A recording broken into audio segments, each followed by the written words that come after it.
सतनाम वाहिगुरु साहिब जीओ। जो सुख को चाहै सदा शरण राम की लेहे। कहो नानक सुन रे मना दुर्लभ मानुख देहे। जो सुख को चाहै सदा शरण राम की लेहे। कहो नानक सुन रे मना दुर्लभ मानुख देहे। वाहिगुरु जी का खालसा वाहिगुरु जी की फतेह। सतगुरु गरीब नवाज सच्चे पातशाह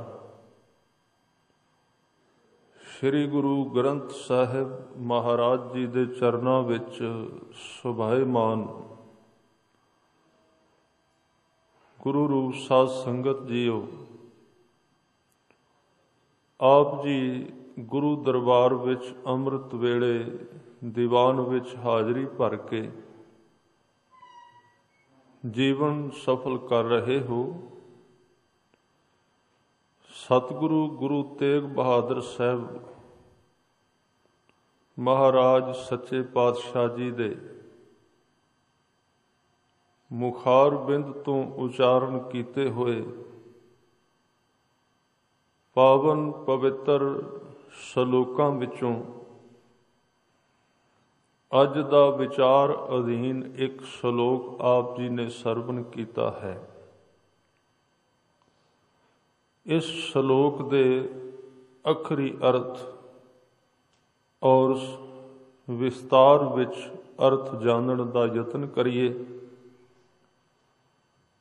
हजूर ने सदीव काल वास्ते सुख दी कीमिया सुख दा तरीका दस्या है कि जे सदा वास्ते सुख चाहिदा है तां ऐ मनुख परमात्मा दी शरण विच पाओ। ओदी हजूरी विच रिहा कर, ओदी शरण विच पैण दी जाच सिख। क्योंकि ये मनुखा देही दा समा मनुखा देही दा वक़्त बहुत ही कीमती है। तैनूं यतन करना चाहिदा है कि शरण विच पै के इस मनुखा देह दे वक्त नूं सफल कीता जाए। आपां इन्हां दो तीन विषयां नाल संबंधित हो के अज दे समय विच गुरु तेग बहादुर साहब जी दे चरण परसांगे। सब तो पहली गल गुरबाणी विच वार-वार शरण विच पैण दी चलदी है। कई प्रकार दीआं साधनावां इस धरती ते इजाद होईयां ने, क्योंकि धार्मिक मनुख नूं जिन्ने भी इस धरती ते अवतार आए ने जां जुड़े हुए कह लईए भगत जन, उन्हां ने जदों परमात्मा दे नाम दी कमाई कीती, अंदरों उन्हां दे परमात्मा दा मिलाप उन्हां नूं नसीब होया ते उस वक़्त हर एक शरीर दा तजर्बा आपो अपना हुंदा है। कोई किस ढंग नाल अंदरों टिकदा है, कोई किस ढंग नाल टिकदा है। अनंत ही तरीके इस धरती ते दसे गए ने जिन्हां दे राही परमात्मा नाल जुड़िया जा सकता है। बहुत सारे तरीके गुरबाणी विच भी आए ने। किते हजूर कहंदे ने उदम कर उपराला कर, किते कहंदे ने रसना नाल जप, ये एक उपराला है। किते कहंदे ने रसना नाल जपण दी बजाए मन नाल जप। किसे थां ते कहंदे ने अपने हत्थां दे उत्ते परमात्मा नूं चेत, अपने हत्थां दीयां ਉਂਗਲਾਂ ते ਉਹਨੂੰ ਵੇਖ। और किते कहंदे ने पैरां नाल जदों तुरना है एक एक कदम नाल ओदी याद बना। कई तरीके ने। चरण चलो मार्ग गोबिंद, जदों तू मार्ग ते तुरना ते उस तुरन विच जदों कदम चुकना है, कदम दे नाल मिला के ओदा नाम उचार, अंदरों ओनू याद कर। ये भी एक सहजे सहजे भावें इस धरती ते तुरेगा, जे एक एक कदम नाल परमात्मा दा नाम उचारेगा ते ये परमात्मा दे पंध नूं तेरे कदम तय कर जाणगे। पैरां नाल तुर चरण चलो मार्ग गोबिंद, मिटै पाप जपिए हर बिंद। परमात्मा दे चरनार बिंदां नूं जप, ਉਹਦੇ नाम नूं जप, रसना दे नाल ਉਹਦਾ उचारण कर। चरण चलो मार्ग गोबिंद, मिटै पाप जपिए हर बिंद। कर हर कर्म, ਜਦੋਂ ਕੋਈ ਵੀ ਕਰਮ ਕਰਨਾ ਹੈ, ਹੱਥਾਂ ਨਾਲ ਕੰਮ ਕਰਨਾ ਹੈ ਤੇ ਉਹਦੇ ਵਿੱਚੋਂ ਕੋਈ ਨਾ ਕੋਈ ਆਵਾਜ਼ ਆਉਂਦੀ ਹੈ। ਉਹਦੇ ਵਿੱਚ ਜਿਹੜੀ ਆਵਾਜ਼ ਨਿਕਲਦੀ ਏ, ਉਹਦੇ ਵਿੱਚੋਂ ਵਾਹਿਗੁਰੂ ਦੀ ਆਵਾਜ਼ ਸੁਣ। कर्म करो चरण चलो मार्ग गोबिंद, मिटै पाप जपिए हर बिंद। कर हर कर्म, जिन्ने कर्म ने उन्हां नूं याद विच बदलिया जा सकदा है। सरवण हर कथा, ते इन्हां कन्नां नाल उस परमात्मा दी कथा सुन, क्योंकि कथा विच परमात्मा दी विचार दे अंदर जो बाणी विच लिखी गई है, परमात्मा दे सुभाव ਉਹਦੇ ਸਰੂਪ ਵਰਣਨ ਕੀਤੇ ਗਏ ਨੇ, ਉਹ ਕਿਵੇਂ ਦਾ ਹੈ, ਉਹਨੂੰ ਯਾਦ ਕਿਵੇਂ ਕੀਤਾ ਜਾਏ, ਕਿਉਂਕਿ ਉਹਦਾ ਕੋਈ ਦੇਹ ਨਹੀਂ, ਉਸ ਦੇ ਕੋਈ ਇਸ ਤਰ੍ਹਾਂ ਦੇ ਮਾਸ ਹੱਡੀਆਂ ਦੇ ਪੈਰ ਦੱਸੇ ਨਹੀਂ ਗਏ, ਤਸਵੀਰ ਅੱਜ ਤੱਕ ਉਸ ਦੀ ਕੋਈ ਬਣੀ ਨਹੀਂ, ਤੇ ਇੱਕ ਜਗਿਆਸੂ ਉਹਨੂੰ ਯਾਦ ਕਿਵੇਂ ਕਰੇ, ਉਹਦਾ ਧਿਆਨ ਕਿਵੇਂ ਕਰੇ, ਤਰੀਕਾ ਕਿਹੜਾ?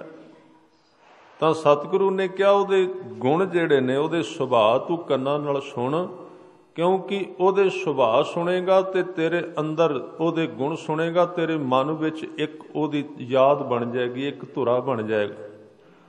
ਇਹ ਬੜੀ ਵੱਡੀ ਵਿਧੀ ਹੈ ਗੁਰਮਤਿ ਦੇ ਅੰਦਰ ਰੱਬ ਨੂੰ ਚੇਤੇ ਕਰਨ ਦੀ, ਕਿ ਉਹਦੇ ਗੁਣ ਚੇਤੇ ਕਰ, ਬਾਣੀ ਪੜ੍ਹ, ਬਾਣੀ ਨੂੰ ਵਿਚਾਰ, ਉਹਦਾ ਇੱਕ ਅਦ੍ਰਿਸ਼ਟ ਭਾਵ ਅੰਦਰ ਬਣਦਾ ਜਾਏਗਾ, ਅੰਦਰ ਇੱਕ ਆਕਾਰ ਬਣ ਜਾਏਗਾ। सूक्ष्म मूर्त नाम निरंजन, काया का आकार। तेरे अंदर शब्द की चोट पैंदी रहेगी, चोट पैंदी रहेगी, ते एक थां बन जाएगी, उस थां ते तेरा ध्यान आपे लगना शुरू हो जाएगा। बाणी विच होर थावां ते भी बचन आए ने, जिहदे विच साहिब कहंदे ने तेरे हुक्म पवै निशान, तो करूं साहिब की सेवा। जब गुर देखै शुभ दृष्ट, नाम करता मुख मेवा। तेरे हुक्म पवै निशान।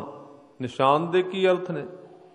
निशान दे अर्थ ने कोई निशानी लग जानी, जिवें पत्थर दे उत्ते रस्सी नूं घसांदे रहो, रस्सी बड़ी नरम है, पत्थर बड़ा सख्त है, ते उत्थे घसदी हुई हथ जिहड़ा रस्सी है ਉਹਦੇ उत्ते सहजे सहजे निशान पाउणा शुरू कर दिंदी है। तुसीं कदी वेखना एक पत्थर की कंध है, उथों हर रोज़ सैकड़े की गिनती विच बंदे उस कंध नूं हथ पा के निकलन, ते कुछ सालां महीनिਆਂ तो बाद उस कंध जिहड़ी पत्थर की इट्टां की बनी है, ਉਹਦੇ उत्ते बंदे दे हत्थां दे निशान पैण लग पैणगे। इसे तरह जदों गुरसिख ਉਹਦਾ नाम उचारदा है, ਉਹਦਾ नाम जपदा है, ते नाम दी अंदर एक ਬੰਦੇ ਦੀ ਸੁਰਤ ਦੇ ਵਿੱਚ ਚੋਟ ਵੱਜਦੀ, ਉਸ ਚੋਟ ਦੇ ਨਾਲ, ਜਿਹਨੂੰ ਕਬੀਰ ਜੀ ਕਹਿੰਦੇ ਚੋਟ ਸਹਾਰਾ ਸ਼ਬਦ ਕੀ, ਮਨ ਸ਼ਬਦ ਦੇ ਕੋਲ ਰੱਖੇ ਤੇ ਉਚਾਰਨ ਕਰੇ, ਉਹ ਸ਼ਬਦ ਦੀ ਚੋਟ ਮਨ ਤੇ ਪੈਂਦੀ ਰਹਿੰਦੀ, ਸੁਰਤ ਵਿੱਚ ਪੈਂਦੀ ਰਹੇਗੀ, ਤੇ ਬੰਦੇ ਦੀ ਸੁਰਤ ਵਿੱਚ ਨਿਸ਼ਾਨ ਪੈਣਾ ਸ਼ੁਰੂ ਹੋ ਜਾਏਗਾ, ਧੱਬਾ ਲੱਗਣਾ ਸ਼ੁਰੂ ਹੋ ਜਾਏਗਾ। ਜ਼ਰੂਰੀ ਨਹੀਂ ਕਿ ਕਾਲਖ ਦੇ ਧੱਬੇ ਲੱਗਦੇ ਨੇ, ਜ਼ਰੂਰੀ ਨਹੀਂ ਕਿ ਮੈਲ ਦੀਆਂ ਨਿਸ਼ਾਨੀਆਂ ਲੱਗਦੀਆਂ ਨੇ, ਨਿਰਮਲਤਾ ਦੀਆਂ ਵੀ ਨਿਸ਼ਾਨੀਆਂ ਨੇ ਮਨੁੱਖ ਦੇ ਅੰਦਰ। ਜਿਵੇਂ ਮੈਲ ਲੱਗੇ, ਕਾਲਖ ਲੱਗੇ, ਚੋਟ ਲੱਗੇ, ਜ਼ਖਮ ਹੋ ਜਾਏ, ਉਹਦੀ ਨਿਸ਼ਾਨੀ ਪੈਂਦੀ ਹੈ। ਕੱਪੜੇ ਤੇ ਕਾਲਖ ਦੀ ਨਿਸ਼ਾਨੀ ਵੀ ਲੱਗ ਸਕਦੀ ਹੈ। ਮੱਥੇ ਤੇ ਬੰਦਾ ਕਾਲਖ ਦੀ ਕੋਠੀ ਵਿੱਚੋਂ ਨਿਕਲ ਕੇ ਆਵੇ ਤੇ ਸਾਧ ਸੰਗਤ ਉਸ ਕਾਲਖ ਦੀ ਕੋਠੀ ਦੀ ਕਾਲਖ ਜਿਹੜੀ ਹੈ ਉਹ ਮੱਥੇ ਤੇ ਲੱਗ ਜਾਂਦੀ, ਮੱਥਾ ਕਾਲਾ ਹੋ ਜਾਂਦਾ ਹੈ। ਖਬਰ ਮਿਲਦੀ ਏ ਕਿ ਬੰਦਾ ਕਿਤੇ ਕੋਲਿਆਂ ਦੀ ਖਾਣ ਵਿੱਚੋਂ ਨਿਕਲ ਕੇ ਆਇਆ। ਉਹਦੇ ਹੱਥਾਂ ਨੂੰ, ਪੈਰਾਂ ਨੂੰ, ਮੂੰਹ ਨੂੰ, ਕੱਪੜਿਆਂ ਨੂੰ ਕਾਲਖ ਲੱਗੀ ਹੋਵੇਗੀ, ਨਿਸ਼ਾਨੀ ਹੈ ਉਹਦੀ, ਉੱਥੋਂ ਪਕੜਿਆ ਜਾਂਦਾ। ਉਹ ਜਿਵੇਂ ਕੋਈ ਮਨੁੱਖ ਕਿਸੇ ਦਾ ਕਤਲ ਕਰਦਾ ਹੈ ਤੇ ਉਹਦੇ ਹੱਥ ਉਸ ਸ਼ਸਤਰ ਦੇ ਉੱਤੇ, ਉਂਗਲਾਂ ਦੇ ਜਿਹੜੇ ਫਿੰਗਰ ਨੇ ਉਹ ਪੈ ਜਾਂਦੇ ਨੇ, ਫੜੇ ਜਾਂਦੇ ਨੇ। ਇਸੇ ਤਰ੍ਹਾਂ ਜੇ ਕੋਲੇ ਦੀ ਖਾਣ ਵਿੱਚ ਕੋਈ ਕੰਮ ਕਰਕੇ ਆਵੇ, ਉਹਦੇ ਕੱਪੜੇ ਖਬਰ ਦੇਣਗੇ, ਨਿਸ਼ਾਨੀ ਲੱਗ ਜਾਏਗੀ ਕਿ ਕੋਲਿਆਂ ਦਾ ਕੰਮ ਕਰਦਾ ਹੈ। ਤੇ ਜੇ ਕੋਈ ਸਾਧ ਸੰਗਤ ਫੁੱਲਾਂ ਦੇ ਬਾਗ ਵਿੱਚ ਕਿਤੇ ਨਾ ਕਿਤੇ ਮਾਲੀ ਬਣ ਕੇ ਕੰਮ ਕਰਦਾ ਹੈ, ਸਾਰਾ ਦਿਨ ਫੁੱਲਾਂ ਨੂੰ ਗੋੜਦਾ ਹੈ, ਫੁੱਲਾਂ ਨੂੰ ਪਾਣੀ ਪਾਉਂਦਾ ਹੈ, ਫੁੱਲ ਤੋੜ ਕੇ ਹਾਰ ਬਣਾਉਂਦਾ ਹੈ, ਤੇ ਜਦੋਂ ਉਹ ਬੰਦਾ ਸ਼ਾਮ ਨੂੰ ਵਾਪਸ ਪਰਤੇਗਾ, ਉਹਦੇ ਕੱਪੜਿਆਂ ਵਿੱਚੋਂ, ਉਹਦੇ ਹੱਥਾਂ ਵਿੱਚੋਂ ਫੁੱਲਾਂ ਦੀ ਸੁਗੰਧੀ ਵੀ ਆਵੇਗੀ। ਜ਼ਰੂਰੀ ਨਹੀਂ ਕਿ ਕੋਲਿਆਂ ਦੀ ਕਾਲਖ ਹੀ ਲੱਗਦੀ ਹੈ। ਜੇ ਕੋਲਿਆਂ ਦੀ ਕਾਲਖ ਲੱਗਦੀ ਹੈ ਤੇ ਫੁੱਲਾਂ ਦੀ ਸੁਗੰਧੀ ਵੀ ਲੱਗ ਸਕਦੀ ਹੈ, ਫੁੱਲਾਂ ਦਾ ਰੰਗ ਵੀ ਲੱਗ ਸਕਦਾ ਹੈ, ਉਹਦਾ ਰੰਗ ਅੰਦਰ ਟਿਕ ਸਕਦਾ ਹੈ। ਗੁਰਬਾਣੀ ਦੇ ਵਿੱਚ ਉਸ ਰੰਗ ਦਾ ਜ਼ਿਕਰ ਕੀਤਾ ਗਿਆ ਹੈ, ਜਿਹਦੇ ਵਿੱਚ ਜਦੋਂ ਹਜ਼ੂਰ ਸੱਚੇ ਪਾਤਸ਼ਾਹ ਨੇ ਬਾਹਰ ਲੋਕਾਂ ਨੂੰ ਹੋਲੀ ਖੇਡਦੇ ਵੇਖਿਆ, ਕੱਚੇ ਰੰਗ ਬਣਾ ਕੇ ਇੱਕ ਦੂਜਿਆਂ ਦੇ ਕੱਪੜਿਆਂ ਤੇ ਸੁੱਟਦਿਆਂ ਦੇਖਿਆ, ਤੇ ਸਤਿਗੁਰੂ ਨੇ ਸਹਿਜ ਸੁਭਾਏ ਕਿਹਾ, ਕਹਿਣ ਲੱਗੇ, ਰੱਬ ਦੇ ਪਿਆਰਿਆਂ ਦੀ, ਗੁਰੂ ਦੀ ਸੇਵਾ ਦੀ ਹੋਲੀ ਖੇਡ, ਤੇਰੇ ਉੱਤੇ ਪਰਮਾਤਮਾ ਦੇ ਨਾਮ ਦੇ ਛਿੱਟੇ ਪੈਣਗੇ ਤੇ ਤੇਰਾ ਜੀਵਨ ਰੰਗਿਆ ਜਾਏਗਾ। ਹੋਲੀ ਕੀਨੀ ਸੰਤ ਸੇਵ, ਰੰਗ ਲਾਗਾ ਅਤ ਲਾਲ ਦੇਵ। ਲੱਗਾ ਨਾ ਉਹਦਾ ਵੀ ਰੰਗ। ਜੇ ਮਨਮੁਖ ਦੀ ਸੰਗਤ ਕਰਦਾ ਮਨੁੱਖ ਤੇ ਮਨਮੁਖ ਦੇ ਜੀਵਨ ਦਾ ਪ੍ਰਭਾਵ ਬੰਦੇ ਤੇ ਪੈਂਦਾ ਹੈ, ਉਹਦੇ ਧੱਬੇ, ਉਹਦੇ ਨਕਸ਼ ਪੈਂਦੇ ਨੇ, ਤੇ ਫਿਰ ਗੁਰਮੁਖਾਂ ਦੀ ਸੰਗਤ, ਉਹਨਾਂ ਦੇ ਸੰਗਤ ਵਿੱਚ ਰਿਆਂ ਵੀ ਬੰਦੇ ਤੇ ਉਸੇ ਤਰ੍ਹਾਂ ਰੰਗ ਲੱਗਦਾ ਹੈ। ਹੋਲੀ ਕੀਨੀ ਸੰਤ ਸੇਵ, ਰੰਗ ਲਾਗਾ ਅਤ ਲਾਲ ਦੇਵ, ਮਨ ਤਨ ਮੌਲਿਓ ਅਤ ਅਨੂਪ। ਉਸ ਮਨੁੱਖ ਦਾ ਮਨ ਤੇ ਤਨ ਦੋਵੇਂ ਮੌਲੇ ਜਾਂਦੇ ਨੇ, ਰੰਗੇ ਜਾਂਦੇ ਨੇ। ਮਨ ਤਨ ਮੌਲਿਓ ਅਤ ਅਨੂਪ। ਤੇ ਉਸ ਰੰਗ ਦੀ ਵਿਸ਼ੇਸ਼ਤਾ ਇਹ ਹੈ, ਸੂਕੈ ਨਾਹੀਂ ਛਾਮ ਧੂਪ। ਛਾਂ ਆ ਜਾਏ ਤੇ ਤਾਂ ਵੀ ਫਿੱਕਾ ਨਹੀਂ, ਧੁੱਪ ਆ ਜਾਏ ਤੇ ਤਾਂ ਵੀ ਫਿੱਕਾ ਨਹੀਂ ਪੈਂਦਾ, ਉਹਦੇ ਵੀ ਧੱਬੇ ਪੈਂਦੇ ਨੇ।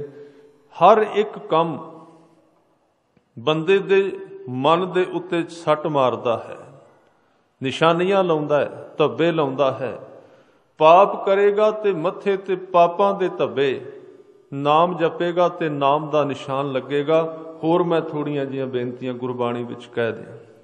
ਸਤਿਗੁਰੂ ਨੇ ਇੱਕ ਥਾਂ ਤੇ ਬਚਨ ਕੀਤਾ ਹੈ, ਗੁਰੂ ਨਾਨਕ ਸੱਚੇ ਪਾਤਸ਼ਾਹ ਜੀ ਦਾ ਇਹ ਸ਼ਬਦ ਹੈ। ਉਹ ਕਹਿੰਦੇ ਨੇ, ਜਦੋਂ ਬੰਦੇ ਦਾ ਮਨ ਤ੍ਰਿਸ਼ਨਾ ਦੇ ਵਿੱਚ ਤਪਦਾ ਹੈ ਤੇ ਉਸ ਤਪਸ਼ ਦੇ ਨਾਲ ਉਹਦੇ ਵਿੱਚ ਦਾਗ ਪੈਣੇ ਸ਼ੁਰੂ ਹੋ ਜਾਂਦੇ ਨੇ। ਜਦੋਂ ਉਹਦੇ ਅੰਦਰ ਕੋਈ ਵੀ ਇਹ ਅੰਦਰ ਦਾ ਵਿਕਾਰ ਭਾਰੂ ਹੋ ਜਾਏ, ਈਰਖਾ, ਲੋਭ, ਮੋਹ, ਹੰਕਾਰ, ਵਾਸਨਾ, ਅੰਦਰ ਤਪਣ ਲੱਗ ਪੈਂਦਾ ਹੈ, ਅੰਦਰ ਕੱਢਦਾ। ਔਰ ਤਪਸ਼ ਕਾਹਦੀ ਨਿਸ਼ਾਨੀ? ਜੀਓ ਤਪਤ ਹੈ ਬਾਰੋ ਬਾਰ, ਖਰਾਬੀ ਦੀ ਨਿਸ਼ਾਨੀ ਹੈ। ਤਪਸ਼ ਬੰਦੇ ਦੇ ਸਵਾਸ ਕਾਲੇ ਹੋ ਜਾਣੇ। ਜਿਹੜਾ ਕੰਮ ਕਰਦਿਆਂ ਬੰਦੇ ਦੇ ਸਵਾਸ ਕਾਲੇ ਪੈਂਦੇ ਨੇ, ਉਹ ਜਿਹੜਾ ਕਰਮ ਹੈ ਉਹ ਪਾਪ ਹੈ, ਖਿਆਲ ਰੱਖਣਾ। ਜੀਓ ਤਪਤ ਹੈ ਬਾਰੋ ਬਾਰ, ਤਪ ਤਪ ਖਪੈ ਬਹੁਤ ਬੇਕਾਰ। ਜਿਵੇਂ ਸਾਡੀ ਗੱਡੀ ਵਿੱਚ ਇੱਕ ਹੀਟ ਹੈ, ਉਹਦਾ ਮੀਟਰ ਹੈ, ਉਹਦੀ ਗੇਜ ਲੱਗੀ ਹੋਈ ਹੈ। ਜਦੋਂ ਗੱਡੀ ਵਿੱਚ ਕੋਈ ਨੁਕਸ ਪਏਗਾ, ਕਿਸੇ ਚੀਜ਼ ਵਿੱਚ ਘਾਟਾ ਵਾਧਾ ਹੋਏਗਾ ਤੇ ਗੱਡੀ ਗਰਮ ਹੋਣੀ ਸ਼ੁਰੂ ਹੋ ਜਾਏਗੀ। ਤਪਸ਼ ਕੀ ਹੈ? ਮਨ ਦੀ ਤਪਸ਼ ਕੀ ਹੈ? ਮਨ ਦੀ ਤਪਸ਼ ਦੱਸ ਰਹੀ ਹੈ ਕਿ ਜੀਵਨ ਵਿੱਚ ਕਿਤੇ ਨਾ ਕਿਤੇ ਨੁਕਸ ਆ ਗਿਆ, ਗਲਤ ਰਾਹ ਤੇ ਆਦਮੀ ਜਾ ਰਿਹਾ, ਉਹਦੀਆਂ ਫਿਰ ਨਿਸ਼ਾਨੀਆਂ ਅੰਦਰ ਪੈਣਗੀਆਂ। ਗੁਰੂ ਨਾਨਕ ਸਾਹਿਬ ਕਹਿੰਦੇ ਨੇ, ਜੀਓ ਤਪਤ ਹੈ ਬਾਰੋ ਬਾਰ, ਤਪ ਤਪ ਖਪੈ ਬਹੁਤ ਬੇਕਾਰ। ਜੈ ਤਨ ਬਾਣੀ ਵਿਸਰ ਜਾਏ, ਜਿਉ ਪੱਕਾ ਰੋਗੀ ਬਿਲ ਲਾਏ। ਜਿਨ ਕੰਨ ਕੀਤੇ ਅੱਖੀ ਨਾਕ, जिन जेबा दिती बोले तात, जिन मन राख्या अग्नि पाए, वाजै पवन आखै सब जाए, जेता मोह प्रीत स्वाद, सभा काल खदा गाताग। सारे अंग गिणे ने, थोड़ी जी इहदे उत्ते विचार करिए। जिन कन कीते, मैं गल कर रहा सी सिर्फ इस विषय ते। गुरमत ने कई तरीके दसे ने परमात्मा नाल जुड़न दे। उन्हां विच एक तरीका है नाम दा निशान अंदर पैना, ते उस चीज़ नूं समझण वास्ते मैं उदाहरण दे रहा सी कि पापां दे भी निशान अंदर पैंदे ने, नाम दा भी निशान अंदर पैंदा है। जदों असीं पापां दा निशान अंदर वधदा जांदा है, मनुख वार वार झूठ बोलदा, वार वार झूठ बोलदा ते झूठ दा अंदर थां बन जांदा है। फिर झूठ बोलना नहीं पैंदा। सहज सुभाए आदमी बैठदा है ते उहदे मन विच लगे होए झूठ दा निशान उहदी सुरत नूं कोल खिच के लै जांदा है, उहनूं फिर मजबूर करदा झूठ बोलण वास्ते। इसे तरह जे कोई मनुख वार वार परमात्मा दा नाम उचारदा है, वार वार उहदी याद विच बहिंदा है, वार वार उहदे प्रेम विच बैठदा है, इसे तरह उहदे प्रेम दा एक छोटा जिहा निशान, जिथे झूठ दा निशान लगा सी उत्थे प्रेम दा निशान लग गया। हुण उहनूं प्रेम करना नहीं पैंदा, ਉਹ निशान ਉਹਦੇ ਧਿਆਨ ਨੂੰ ਵਾਰ-ਵਾਰ खिच के उस ਥਾਂ ਤੇ ਲੈ ਕੇ ਜਾਂਦਾ ਹੈ। प्रेम अपने आप पैदा होवेगा, ध्यान अपने आप ਉਹਦਾ ਟਿਕੇਗਾ। इस करके किवें अंदर धब्बे लगते ने, गुरु नानक साहब जी शब्द विच कहंदे ने, जिन कन कीते, ਕੰਨਾਂ ਦੇ ਰਾਹੀਂ ਸਰੀਰ ਦੀ ਮੈਲ ਤੇ ਕੰਨਾਂ ਦੇ ਰਾਹੀਂ ਬਾਹਰ ਆਉਂਦੀ ਏ। ਜਿੰਨੇ ਇੰਦਰੇ ਨੇ, ਅੱਖਾਂ ਹੈ, ਕੰਨ ਹੈ, ਮੂੰਹ ਹੈ, ਇਹਨਾਂ ਦੇ ਰਾਹੀਂ ਸਰੀਰ ਦੀ ਮੈਲ ਬਾਹਰ ਨਿਕਲਦੀ ਏ। ਪਰ ਸਾਧ ਸੰਗਤ ਇਹਨਾਂ ਦੇ ਰਾਹੀਂ ਮਨ ਦੀ ਮੈਲ ਅੰਦਰ ਜਾਂਦੀ ਹੈ। ਇਹ ਦੋਵੇਂ ਰਸਤੇ ਨੇ। ਬਾਹਰ ਜਾਂਦੀ ਹੈ ਸਰੀਰ ਦੀ ਮੈਲ, ਤੁਸੀਂ ਕੰਨਾਂ ਵੱਲ ਵੇਖੋ, ਕੰਨਾਂ ਦੇ ਰਾਹੀਂ ਸਰੀਰ ਦੀ ਮੈਲ ਬਾਹਰ ਨਿਕਲਦੀ ਏ। ਜੇ ਉਹਦੇ ਵਿੱਚ ਜੰਮ ਜਾਏ ਤੇ ਸੁਣਨਾ ਬੰਦ ਹੋ ਜਾਂਦਾ ਹੈ, ਉਹ ਕੁਦਰਤੀ ਹੈ। ਪਰ ਕੰਨਾਂ ਦੇ ਰਾਹੀਂ ਮਨ ਦੀ ਮੈਲ ਵੀ ਅੰਦਰ ਜਾ ਸਕਦੀ ਏ, ਮਨ ਦੀ ਪਵਿੱਤਰਤਾ ਵੀ ਅੰਦਰ ਜਾ ਸਕਦੀ ਹੈ। ਦੋਵੇਂ ਚੀਜ਼ਾਂ ਨੇ। ਮੈਲ ਕਿਵੇਂ ਅੰਦਰ ਜਾਏਗੀ? ਜਦੋਂ ਸਾਡੀ ਉਸਤਤ ਹੁੰਦੀ ਹੈ, ਉਸ ਵੇਲੇ ਜਿਹੜਾ ਸਾਨੂੰ ਰਸ ਮਿਲਦਾ ਹੈ ਬਹੁਤਾ, ਜਿਹਦੇ ਵਿੱਚ ਸਾਨੂੰ ਹੰਕਾਰ ਦੀ ਇੱਕ ਪੈਦਾਇਸ਼ ਹੁੰਦੀ ਹੈ ਅੰਦਰੋਂ, ਆਪਣੀ ਉਸਤਤ ਸੁਣਨ ਦੀ ਆਦਤ ਵੱਧਦੀ ਜਾਂਦੀ ਹੈ। ਉਸਤਤ ਸੁਣਦਿਆਂ ਸਾਰ ਮਨ ਸੌਣ ਲੱਗ ਪੈਂਦਾ ਹੈ। ਵਡਿਆਈ ਦੇ 4 ਸ਼ਬਦ, ਉਹ ਮਨੁੱਖ ਸਾਨੂੰ ਸੁਖਦਾਈ ਪ੍ਰਤੀਤ ਹੁੰਦਾ ਜਿਹੜਾ ਸਾਡੀ ਉਸਤਤ ਕਰੇ, ਜਿਹੜਾ ਸਾਡੀ ਵਡਿਆਈ ਕਰੇ। ਸਮਝ ਲੈਣਾ ਮੈਲ ਅੰਦਰ ਜਾ ਰਹੀ ਹੈ। ਇਹ ਰਸਤਾ ਬਣ ਗਿਆ ਮੈਲ ਨੂੰ ਅੰਦਰ ਜਾਣ ਦਾ। ਜੇ ਕੋਈ ਮਨੁੱਖ ਸਾਡੀ ਨਿੰਦਿਆ ਕਰੇਗਾ ਤੇ ਉਸ ਨਿੰਦਿਆ ਦੇ ਸ਼ਬਦ ਅੰਦਰ ਜਾਣਗੇ, ਵਡਿਆਈ ਨਹੀਂ ਕਰਦਾ ਤੇ ਉਹ ਜਿਹੜਾ ਅੰਦਰ ਦੁੱਖ ਜਾਂਦਾ ਹੈ, ਉਹਦੇ ਨਾਲ ਅੰਦਰ ਧੱਬੇ ਲੱਗਦੇ ਨੇ, ਅੰਦਰ ਇਸ ਤਰ੍ਹਾਂ ਮਨ ਜ਼ਖਮੀ ਹੁੰਦਾ ਜਾਂਦਾ ਹੈ। ਇਹ ਹੈ ਕੰਨਾਂ ਦੇ ਰਾਹੀਂ ਲੱਗੇ ਹੋਏ ਧੱਬੇ, ਉਸਤਤ ਤੇ ਨਿੰਦਿਆ ਦੇ। ਤਾਂ ਹੀ ਗੁਰੂ ਤੇਗ ਬਹਾਦਰ ਸਾਹਿਬ ਨੇ ਕਿਹਾ, ਉਸਤਤ ਨਿੰਦਾ ਦੋ ਤਿਆਗੈ, ਖੋਜੈ ਪਦ ਨਿਰਬਾਨਾ। ਉਸਤਤ ਤੇ ਨਿੰਦਿਆ ਨੂੰ ਛੱਡ, ਕਿਉਂਕਿ ਇਹ ਦੋਵੇਂ ਚੀਜ਼ਾਂ ਸੂਖਸ਼ਮ ਤੌਰ ਤੇ ਤੇਰੇ ਕੰਨਾਂ ਦੇ ਰਾਹੀਂ ਪ੍ਰਵੇਸ਼ ਕਰਕੇ ਤੇਰੀ ਸੁਰਤ ਦੇ ਵਿੱਚ ਧੱਬੇ ਪਾਉਂਦੀਆਂ ਨੇ, ਨਿਸ਼ਾਨ ਲਾ ਦਿੰਦੀਆਂ ਨੇ। ਫਿਰ ਇਹਨਾਂ ਦੀ ਵਾਦੀ ਵੱਧਦੀ ਜਾਂਦੀ ਹੈ, ਇਹਨਾਂ ਦਾ ਸਵਾਦ ਵੱਧ ਜਾਂਦਾ ਹੈ, ਆਦਮੀ ਇਹਨਾਂ ਵਿੱਚ ਫਸਦਾ ਜਾਂਦਾ ਹੈ। ਇਸੇ ਤਰ੍ਹਾਂ ਅੱਖਾਂ ਦੇ ਰਾਹੀਂ ਮੈਲ ਬਾਹਰ ਨੂੰ ਆਉਂਦੀ ਹੈ ਤੇ ਅੱਖਾਂ ਦੇ ਰਾਹੀਂ ਮੈਲ ਅੰਦਰ ਵੀ ਜਾਂਦੀ ਹੈ। ਅੱਖਾਂ ਦੇ ਰਾਹੀਂ ਪ੍ਰਦੂਸ਼ਣ ਅੰਦਰ ਜਾਂਦਾ ਹੈ। ਇੰਨੀਆਂ ਤਸਵੀਰਾਂ ਮਨੁੱਖ ਨੇ ਅੰਦਰ ਭੇਜੀਆਂ ਨੇ ਕਿ ਹੁਣ ਅੰਦਰੋਂ ਤਸਵੀਰਾਂ ਦਾ ਹੜ੍ਹ ਆ ਜਾਂਦਾ ਹੈ। ਜਿਉਂ ਹੀ ਕੋਈ ਧਰਮ ਦੇ ਮਾਰਗ ਤੇ ਤੁਰਦਾ, ਤਸਵੀਰ ਤੇ ਤਸਵੀਰ ਉਹਦੇ ਸਾਹਮਣੇ ਤੁਰੀ ਆਉਂਦੀ ਹੈ। ਅੰਦਰੋਂ ਬੜਾ ਕੁਝ ਨਿਕਲਦਾ ਹੈ। ਇਹਦੇ ਸੰਬੰਧ ਵਿੱਚ ਅਸੀਂ ਕਦੀ ਪਰਹੇਜ਼ ਹੀ ਨਹੀਂ ਕੀਤਾ, ਇਹਦੇ ਸੰਬੰਧ ਵਿੱਚ ਅਸੀਂ ਕਦੀ ਜਾਣੇ ਹੀ ਨਹੀਂ ਹੈ। ਅੱਖਾਂ ਦੇ ਰਾਹੀਂ ਕਿੰਨਾ ਕੁਝ ਗਿਆ ਹੈ। ਪਹਿਲਾ ਮਨੁੱਖ ਧਰਮ ਕਮਾਉਣ ਦੇ ਕਾਬਲ ਸੀ, ਖਿਆਲ ਰੱਖੋ। ਅੱਜ ਤੇ ਮੈਂ ਸੱਚ ਬੇਨਤੀ ਕਰਾਂ, ਇੱਕ ਸਿਰਫ ਧਰਮ ਕਮਾਉਣਾ, ਜਿਵੇਂ ਕਹਿ ਲਓ ਵੀ ਆਦਤ ਪੂਰੀ ਕਰਨੀ ਹੈ, ਧਰਮ ਕਮਾਉਣ ਦਾ ਮਾਹੌਲ ਹੁਣ ਸੰਸਾਰ ਵਿੱਚ ਨਹੀਂ ਹੈ ਬਿਲਕੁਲ। ਕਿਉਂਕਿ ਧਰਮ ਇੱਕ ਸਕੂਨ ਮੰਗਦਾ ਹੈ, ਇੱਕ ਦਾਇਰਾ ਜੀਵਨ ਦਾ ਟਿਕਿਆ ਹੋਇਆ ਮੰਗਦਾ, ਉਹਨੂੰ ਮਾਹੌਲ ਚਾਹੀਦਾ ਹੈ। ਅੱਜ ਦੇ ਸਮੇਂ ਵਿੱਚ ਧਰਮ ਦੇ ਤੌਰ ਤੇ ਬਾਂਝਪੁਣਾ ਪੈਦਾ ਹੋ ਗਿਆ। ਜਿਵੇਂ ਤੁਸੀਂ ਵੇਖਿਆ ਹੋਏਗਾ ਨਾ, ਕੁਝ ਸਰੀਰ ਐਸੇ ਨੇ ਜਿਹੜੇ ਬਾਂਝ ਹੋ ਜਾਂਦੇ ਨੇ, ਜਿਨ੍ਹਾਂ ਵੱਲ ਬੱਚੇ ਪੈਦਾ ਨਹੀਂ ਹੁੰਦੇ। ਕੁਝ ਇਸਤਰੀਆਂ ਐਸੀਆਂ ਨੇ, ਕਿਉਂ? ਕਾਰਨ ਕੀ ਹੈ? ਉਹਨਾਂ ਦੇ ਸਰੀਰ ਦਾ ਮਾਹੌਲ ਬੱਚੇ ਨੂੰ ਪੈਦਾ ਕਰਨ ਦੇ ਯੋਗ ਨਹੀਂ ਹੈ। ਬਿਲਕੁਲ ਇਸੇ ਤਰ੍ਹਾਂ ਅੱਜ ਦਾ ਮਾਹੌਲ ਧਰਮ ਪੈਦਾ ਕਰਨ ਦੇ ਯੋਗ ਨਹੀਂ ਰਿਹਾ, ਕਿਉਂਕਿ ਇੰਨਾ ਕੁਝ ਉਹਨੂੰ ਸਾਰਾ ਦਿਨ ਇੰਨਾ ਸੰਸਾਰ ਦੇ ਵਿੱਚ ਸੰਬੰਧਿਤ ਹੁੰਦਾ ਹੈ। ਮਨੁੱਖ ਹਰ ਇੱਕ ਚੀਜ਼ ਨਾਲ ਜੁੜਦਾ ਹੈ, ਵੇਖਣ ਨਾਲ। ਵੇਖਣ ਦੀ ਭਰਮਾਰ ਇੰਨੀ ਹੈ ਕਿ ਅੰਦਰ ਪਤਾ ਨਹੀਂ ਸ਼ਾਮ ਤੱਕ ਕਿੰਨਾ ਕੁਝ ਉਡੇਲ ਦਿੰਦਾ ਅੱਖਾਂ ਦੇ ਰਾਹੀਂ, ਅੰਦਰ ਭਰਿਆ ਜਾਂਦਾ ਹੈ। ਕੰਨਾਂ ਦੇ ਰਾਹੀਂ ਇੰਨਾ ਕੁਝ ਸੁਣਦਾ ਹੈ ਕਿ ਅੰਦਰ ਭਰਿਆ ਜਾਂਦਾ ਆਵਾਜ਼ਾਂ ਦੇ ਨਾਲ। ਤੇ ਹੁਣ ਤੇ ਇੱਥੋਂ ਤੱਕ ਚਲੀ ਗਈ ਕਹਾਣੀ ਕਿ ਇਸ ਧਰਤੀ ਦੇ 20-25% ਲੋਕ ਇਸ ਤਰ੍ਹਾਂ ਦੇ ਹੋ ਗਏ ਨੇ ਜਿਨ੍ਹਾਂ ਨੂੰ ਨੀਂਦ ਨਹੀਂ ਆਉਂਦੀ ਕੰਨਾਂ ਦੇ ਵਿੱਚ ਤਾਰਾਂ ਲਾਉਣ ਤੋਂ ਬਿਨਾਂ। ਉਹਨਾਂ ਨੂੰ ਕੁਝ ਨਾ ਕੁਝ ਸੁਣਨਾ ਪੈਂਦਾ, ਕਿਉਂਕਿ ਅੰਦਰ ਦੀ ਆਵਾਜ਼ ਇੰਨੀ ਵੱਧ ਗਈ, ਜਿੰਨਾ ਚਿਰ ਬਾਹਰੋਂ ਆਵਾਜ਼ ਨਹੀਂ ਮਿਲਦੀ ਉਹ ਸੌਂ ਨਹੀਂ ਸਕਦੇ, ਨੀਂਦ ਨਹੀਂ ਆਉਂਦੀ। ਇੰਨਾ ਉਸਨੇ ਅੰਦਰ ਭਰ ਦਿੱਤਾ, ਮਨੁੱਖ ਕਿੱਥੇ ਰਿਹਾ ਹੈ? ਆਦਮੀ ਤੇ ਗਾਇਬ ਹੋ ਗਿਆ ਇਸ ਧਰਤੀ ਤੋਂ, ਕੇਵਲ ਪੁਤਲੇ ਫਿਰਦੇ ਨੇ। ਇਸ ਤਰ੍ਹਾਂ ਅੱਖਾਂ ਦੇ ਰਾਹੀਂ, ਕੰਨਾਂ ਦੇ ਰਾਹੀਂ, ਵਿਚਾਰਾਂ ਦੇ ਰਾਹੀਂ ਇੰਨਾ ਕੁਝ ਉਹਦੇ ਅੰਦਰ ਬਾਹਰੋਂ ਉਸ ਨੂੰ ਮਿਲ ਜਾਂਦਾ ਹੈ ਕਿ ਫਿਰ ਉਸ ਧਰਤੀ ਦੇ ਉੱਤੇ, ਉਸ ਜੀਵਨ ਦੇ ਵਿੱਚ ਅਸੀਂ ਨਾਮ ਲੈ ਕੇ ਜਾਂਦੇ ਹਾਂ, ਜਿਹਦੇ ਵਿੱਚ ਇੰਨਾ ਕੁਝ ਭਰਿਆ ਹੋਇਆ। ਉਹਦੇ ਵਿੱਚ ਜਦੋਂ ਪਰਮਾਤਮਾ ਦਾ ਨਾਮ ਜਾਂਦਾ ਹੈ ਤੇ ਉਹ ਸਾਰਾ ਕੁਝ ਉਹਨੂੰ ਟਿਕਣ ਨਹੀਂ ਦਿੰਦਾ। ਇਸ ਕਰਕੇ ਇਹ ਪਰਹੇਜ਼ ਨੇ, ਇਹ ਅੰਦਰ ਪ੍ਰਦੂਸ਼ਣ ਸਤਿਗੁਰੂ ਨੇ ਕਿਹਾ ਬਾਣੀ ਦੇ ਵਿੱਚ, ਆਸਾ ਦੀ ਵਾਰ ਵਿੱਚ ਸਾਹਿਬ ਕਹਿੰਦੇ ਨੇ, ਮਨ ਕਾ ਸੂਤਕ ਲੋਭ ਹੈ, ਜੇਵਾ ਸੂਤਕ ਕੂੜ। ਝੂਠ ਦੇ ਰਾਹੀਂ ਮੈਲ ਅੰਦਰ ਜਾ ਰਹੀ ਹੈ, ਅੰਦਰ ਨਿਸ਼ਾਨ ਪੈ ਰਿਹਾ। ਅੱਖੀ ਸੂਤਕ ਵੇਖਣਾ ਪਰ ਤਰਿਆ, ਪਰ ਤਨ ਰੂਪ। ਅੱਖਾਂ ਦੇ ਰਾਹੀਂ ਕਈ ਤਸਵੀਰਾਂ ਅੰਦਰ ਜਾ ਰਹੀਆਂ। ਕੰਨੀ ਸੂਤਕ ਕੰਨ ਪੈ ਲਾਏ ਤਬਾਰੀ ਖਾਏ, ਨਾਨਕ ਹੰਸਾ ਆਦਮੀ ਬੱਧੇ ਜੰਮਪੁਰ ਜਾਏ। ਇਹ ਸੂਤਕ, ਇਹ ਮੈਲ, ਇਹਦੀ ਅੰਦਰ ਨਿਸ਼ਾਨੀ ਬਣਦੀ। ਮੈਂ ਆਪਣੇ ਵਿਸ਼ੇ ਵੱਲ ਮੁੜਨ ਦਾ ਯਤਨ ਕਰਾਂ। ਸਿਰਫ ਕਹਿ ਰਿਹਾ ਸੀ, ਗੁਰੂ ਨਾਨਕ ਸਾਹਿਬ ਜੀ ਦਾ ਸ਼ਬਦ ਹੈ, ਜਿਨ ਕੰਨ ਕੀਤੇ, ਜਿਸ ਪਰਮਾਤਮਾ ਨੇ ਤੇਰੇ ਕੰਨ ਬਣਾਏ ਸਨ, ਕਾਹਦੇ ਵਾਸਤੇ? ਕਿ ਤੂੰ ਆਪਣੇ ਸਿਰਜਣਹਾਰ ਦੀ ਉਸਤਤ ਦੇ ਸ਼ਬਦ ਪਾਈ ਇਹਨਾਂ ਕੰਨਾਂ ਵਿੱਚ, ਉਹ ਤੇਰੀ ਖੁਰਾਕ ਬਣੇਗੀ। ਉਹ ਸ਼ਬਦ ਤੇਰੇ ਅੰਦਰ ਬੀਜ ਦੇ ਰੂਪ ਵਿੱਚ ਡਿੱਗਣਗੇ ਤੇ ਅੰਦਰੋਂ ਨਾਮ ਦਾ ਪੌਦਾ, ਨਾਮ ਦਾ ਰੁੱਖ ਪੈਦਾ ਹੋਵੇਗਾ। ਕੰਨਾਂ ਨਾਲ ਸੁਣ ਉਹਦੀ ਉਸਤਤ, ਉਹਦੀ ਚੋਟ ਵੱਜੇਗੀ ਅੰਦਰ। ਜਿਨ ਕੰਨ ਕੀਤੇ ਅੱਖੀਂ, ਅੱਖਾਂ ਕੀਤੀਆਂ ਨੇ, ਅੱਖਾਂ ਨਾਲ ਦੀਦਾਰ ਕਰ ਗੁਰੂ ਦੇ, ਸਾਧ ਸੰਗਤ ਦੇ।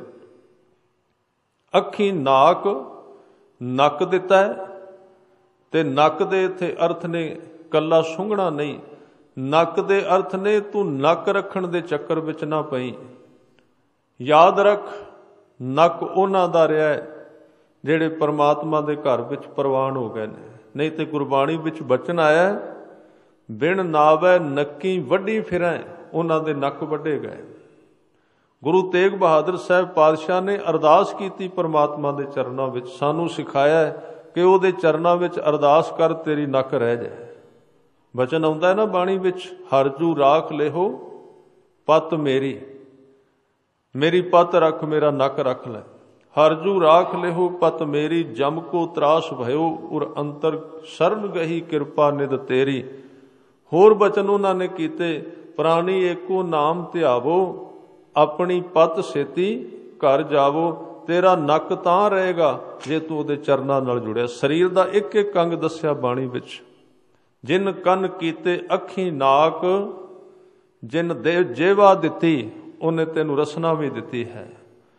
ਬੋਲੇ ਤਾਤ, ਤਾਤ ਦੇ ਅਰਥ ਆਪਣੇ ਆਪਣੇ ਢੰਗ ਨਾਲ ਕੀਤੇ ਗਏ ਨੇ। ਤਾਤ ਦੇ ਅਰਥ ਸਾਧ ਸੰਗਤ, ਤੱਤਾ ਵੀ ਹੁੰਦਾ ਹੈ। ਤਾਤ ਦੇ ਅਰਥ ਤਤ ਵੀ ਹੁੰਦਾ ਹੈ। ਤਾਤ ਦੇ ਅਰਥ ਕਈ ਪ੍ਰਕਾਰ ਨਾਲ ਕੀਤੇ ਨੇ। ਤਾਤ ਦਾ ਭਾਵ ਹੈ ਇਹ ਅੱਖਾਂ, ਇਹ ਨੱਕ, ਇਹ ਕੰਨ ਤੇ ਜੇਵਾ, ਇਹ ਤੱਤੇ ਬੋਲਦੇ ਨੇ, ਭਾਵ ਵਿਕਾਰਾਂ ਵਿੱਚ ਡਿੱਗੇ ਹੋਏ ਨੇ। ਅਰਥ ਇਹ ਨਿਕਲਣਗੇ ਕਿਉਂਕਿ ਸਾਰੇ ਸ਼ਬਦ ਵਿੱਚ ਵਿਕਾਰਾਂ ਦੀ ਵਿਆਖਿਆ ਕੀਤੀ ਜਾ ਰਹੀ ਹੈ। एक पंक्ति के अर्थ असीं वखरे नहीं कर सकते। तात दे अर्थ इत्थे गर्म होवेगा, तात दे अर्थ इत्थे निंदिया होवेगा, तात दे अर्थ होणगे नैगेटिव कारज जो नहीं करना चाहिए ਉਹ कर रहे ने तेरे इंद्रे। जिन कन कीते अखी नाक जिन जेवा दिती, बोले तात जिन मन रखिया अग्नि पाए। जिन्हें तेरे मन विच तृष्णा दी अग पाई, जिन मन रखिया अग्नि पाए। वाजै पवन आखै सब जाए, जेता मोह प्रीत स्वाद। सभा कालख दागा दाग। मैं दाग दे उत्ते बोलदा होया अगे चला गया सी। दाग लगदा है। गुरु साहब कहंदे जिन्ना जिन्ना तू संसार दा अभ्यास करेगा तेरे जीवन दे उत्ते ओने संसार दे दाग लगणगे, धब्बे लगणगे, निशान लगणगे। दाग दोष मूँह चलिया लाए हुण नहीं दिसदे। हुण तां ये जिहड़ी व्याख्या है ये भी नहीं समझ में आउंदी भी दाग किते नहीं लगता। साध संगत गुरु दी गुरबाणी दी धर्म दी व्याख्या है ही ऐसी, सारी अणदिसदे दी व्याख्या है, कुछ भी दिसदा नहीं। जदों कहंदे ने तैनूं मैल लगी, मैल दी समझ नहीं आउंदी किथे है। जदों आपां कहने आ भी दाग लगे ने, आदमी कहंदा दाग किथे लगा है, कपड़े तां साफ, किते दाग नहीं। जिन्हों दाग दिसे अंदरों उन्होंने पता लगा गुरु ग्रंथ साहब दाग किनू कह रहे हैं, क्योंकि ये राह अंदर दा सारा अदृष्ट, इहदे विच दिसन वाला कुछ नहीं। भावें कि की हुंदा है, गलती हुंदी है धर्म दे विच भी। सारे धर्म जिथों पैदा हुंदे ने वो अदृष्ट दुनिया है सारी। बाणी किथों आई है? धुर की बाणी आई। धुर की है? धुर की तस्वीर की है? कोई भी नहीं है। धुर का मूँह नक की है? कोई भी नहीं उसका। वो एक होंद है, उथों बाणी आई। पर बाणी सारी आई कहानियां विच, दृष्टमान विच। हुण जदों असीं उहदी व्याख्या करने उथों दो राह जांदे ने। गुरबाणी जिथे है उहदे तो दो रस्ते निकलदे ने, क्योंकि गुरबाणी दे विच उदाहरण दिते गए सारे दे सारे संसार दे। संसारी नूं समझाउणा सी, वपारी नूं समझाउणा सी वपार दी व्याख्या, विकारी नूं समझाउणा सी विकार दी व्याख्या, क्रोधी नूं समझाउणा सी क्रोध दी व्याख्या, लोभी नूं समझाउणा सी लोभ दी व्याख्या, हंकारी नूं समझाउणा सी हंकार दी व्याख्या। किसे नाल भी गल करनी सी ते सारी व्याख्या संसार दी लैनी पई गुरु साहब नूं। पर जिहड़ा तत्त आ रहा सी बाणी दा ओह अंदरों अदृष्ट धुर दा सी, नाम विचों सी। हुण जदों असीं इहदी पढ़ के व्याख्या करने आ उत्थों रस्ते दो जांदे ने। गुरबाणी जिथे खड़ी है ਉਹਦੇ दो रस्ते ने, जां ते ਉਹਦੀ व्याख्या करके ते उदाहरण दे के अंदर नूं चले जाओ जिथों बाणी पैदा हुई है। नाम वाले पासे जिहड़ा ठीक तरीका है भी उदाहरणां वरतीए, सारियां व्याख्या करिए, पर मोड़ के उस व्याख्या का जिहड़ा मूँह है वो कर दईए अदृष्ट वल, क्योंकि है ही वो अदृष्ट, अकथ है। अकथ वल जाना। आवो संत प्यारिओ अकथ की करें कहानी। ते दूजा जिहड़ा रस्ता है वो किहड़ा है? दूजा रस्ता है साध संगत इस गुरबाणी दे विचों संसार वल नूं निकल जाना। गुरबाणी दी व्याख्या करदे करदे संसार वल धस जाना। उदों गलती हो गई और सारे धर्मां विच हुंदी है। सहजे सहजे अपने धर्मां दे व्याख्याकार उहनूं संसार नाल जोड़ दिंदे ने। उहदा कारण सिर्फ यह है कि उदों व्यक्ति चाहता है संसार की उस्तत, संसार की वडियाई, संसार का ऐश्वर्य, वो फिर कलाकार हो जाता है। वो लोगों को खुश करना चाहता है। वो ये वेखदा झंडा किहदा उच्चा है उहदे गुण गा दे। उत्थे नुक्स पै गया, धर्म के अर्थ गलत हो गए। ਉਹਦਾ फर्ज बनता सी कि ਉਹਨੂੰ ਮੋੜਦਾ ਧੁਰੇ ਵੱਲ ਜਿੱਧਰੋਂ आई सी बाणी। पर ਉਹਨੇ ਵੇਖਿਆ इस वेले संसार ਦੇ ਵਿੱਚ ਬਹੁਤੇ लोग ਕਿਹੜੀ चीज़ ਨੂੰ पसंद करते हैं, बहुते लोग किनू सुनते हैं। वो उधर चला गया अणजाणपुणे विच कह लो जां जान के कह लो, एक बड़ा वड्डा अपराध होया। धर्म कलाकारी नहीं है। धर्म ये भी फिक्र नहीं करता कि किन्ने लोग मैनू सुनणगे, उन्होंने ये फिक्र नहीं। तो इथों दो रस्ते जाते ने। मैं बेनती कर रहा सी, कोई भी रस्ता अपनाया जा सकता है। तो सतगुरु ने बचन कीते ने कि ये दाग अंदर ने, सारी व्याख्या अंदर दे दागां दी गुरबाणी विच निशान लगदे ने। जो कुछ असीं करने आ अंदर सूक्ष्म सुरत दे विच ओहदे निशान बनते जाते ने। फिर वो काम सहजे सहजे गहरा हो जाता है। इत्थे कुछ प्रगट नहीं हुंदा, पर गुरु साहब ने कहा एक थां ऐसी है जिथे सारे दाग लगे हुए जीवन दे कीते हुए कर्मां दे खुल जाते ने परमात्मा दे अगे। मौत की है? मनुख दे कीते हुए कर्मां नूं उजागर करन वाली स्थिति, उन्होंने खुद भी पता लगता है।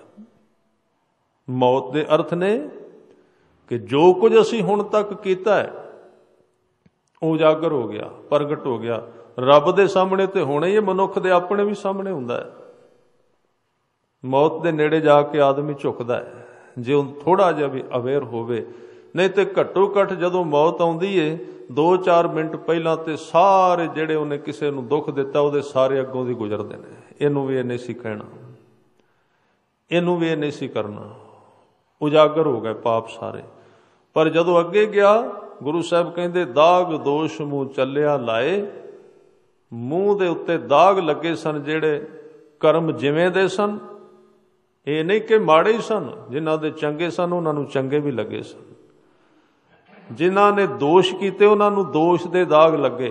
दाग दोष मूँह चलिया लाए, दरगाह बैसन नाही ठाए। हुण दरगाह विच थां नहीं, क्योंकि पहचानिया गया। विशा आपां लिया सी कि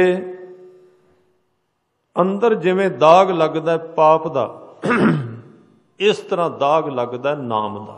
ये अज दा विशा है। जिवें कोलियां दी खाण विचों मनुख निकले, दाग लगदा कोलियां दा ते पहचानिया जांदा है कोले दा काम करदा है।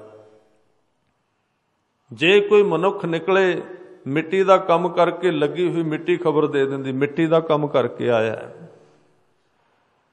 जे कोई मनुख कपड़े रंगण दा काम करदा है ते कपड़े रंगण दियां छिटां उहदे शरीर ते पै के दस दिंदियां ने कि कपड़े रंग के आया। कर्म दाग पाउंदा है, कर्म बंदे दे उत्ते प्रभाव पाउंदा है। इन्हां ही उदाहरणां दे विचों मैं बेनती कर रहा सी, जे कोई मनुख परमात्मा दे गुण गाउंदा है, उहदा नाम जपदा है, ते नाम दा भी अंदर दाग पै जांदा है। मत्थे ते पैंदा है, जीवन विच पैंदा है। फिर वो जिहड़ा दाग पैंदा ना, उसनूं गुरबाणी ने कहा निशान। निशान निशानी, निशान शब्द है। गुरु तेग बहादुर साहब पातशाह जी ने एक मनुख दे शरीर दे उत्ते अपने हत्थां विच फड़ी हुई एक मोहर दे नाल खबो के उहदे मास दे उत्ते पट ते निशानी ला दित्ती सी। निशान की है? गल मैं करनी है शरण की है, क्योंकि अज दा श्लोक है जो सुख को चाहे सदा शरण राम की ले। शरण एक अंदर दी निशानी है, अंदर दा दाग है जिथे आदमी टिकिया रहिंदा है।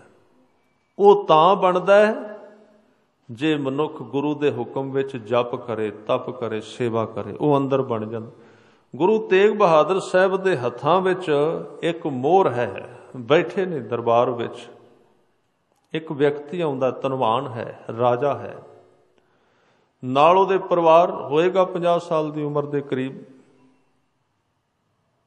तो जदों आके बैठा सतगुरां ने हाल चाल पुछया। असाम की घटना है। असाम विच जदों गुरु तेग बहादुर साहब गए, ये उथों की घटना है।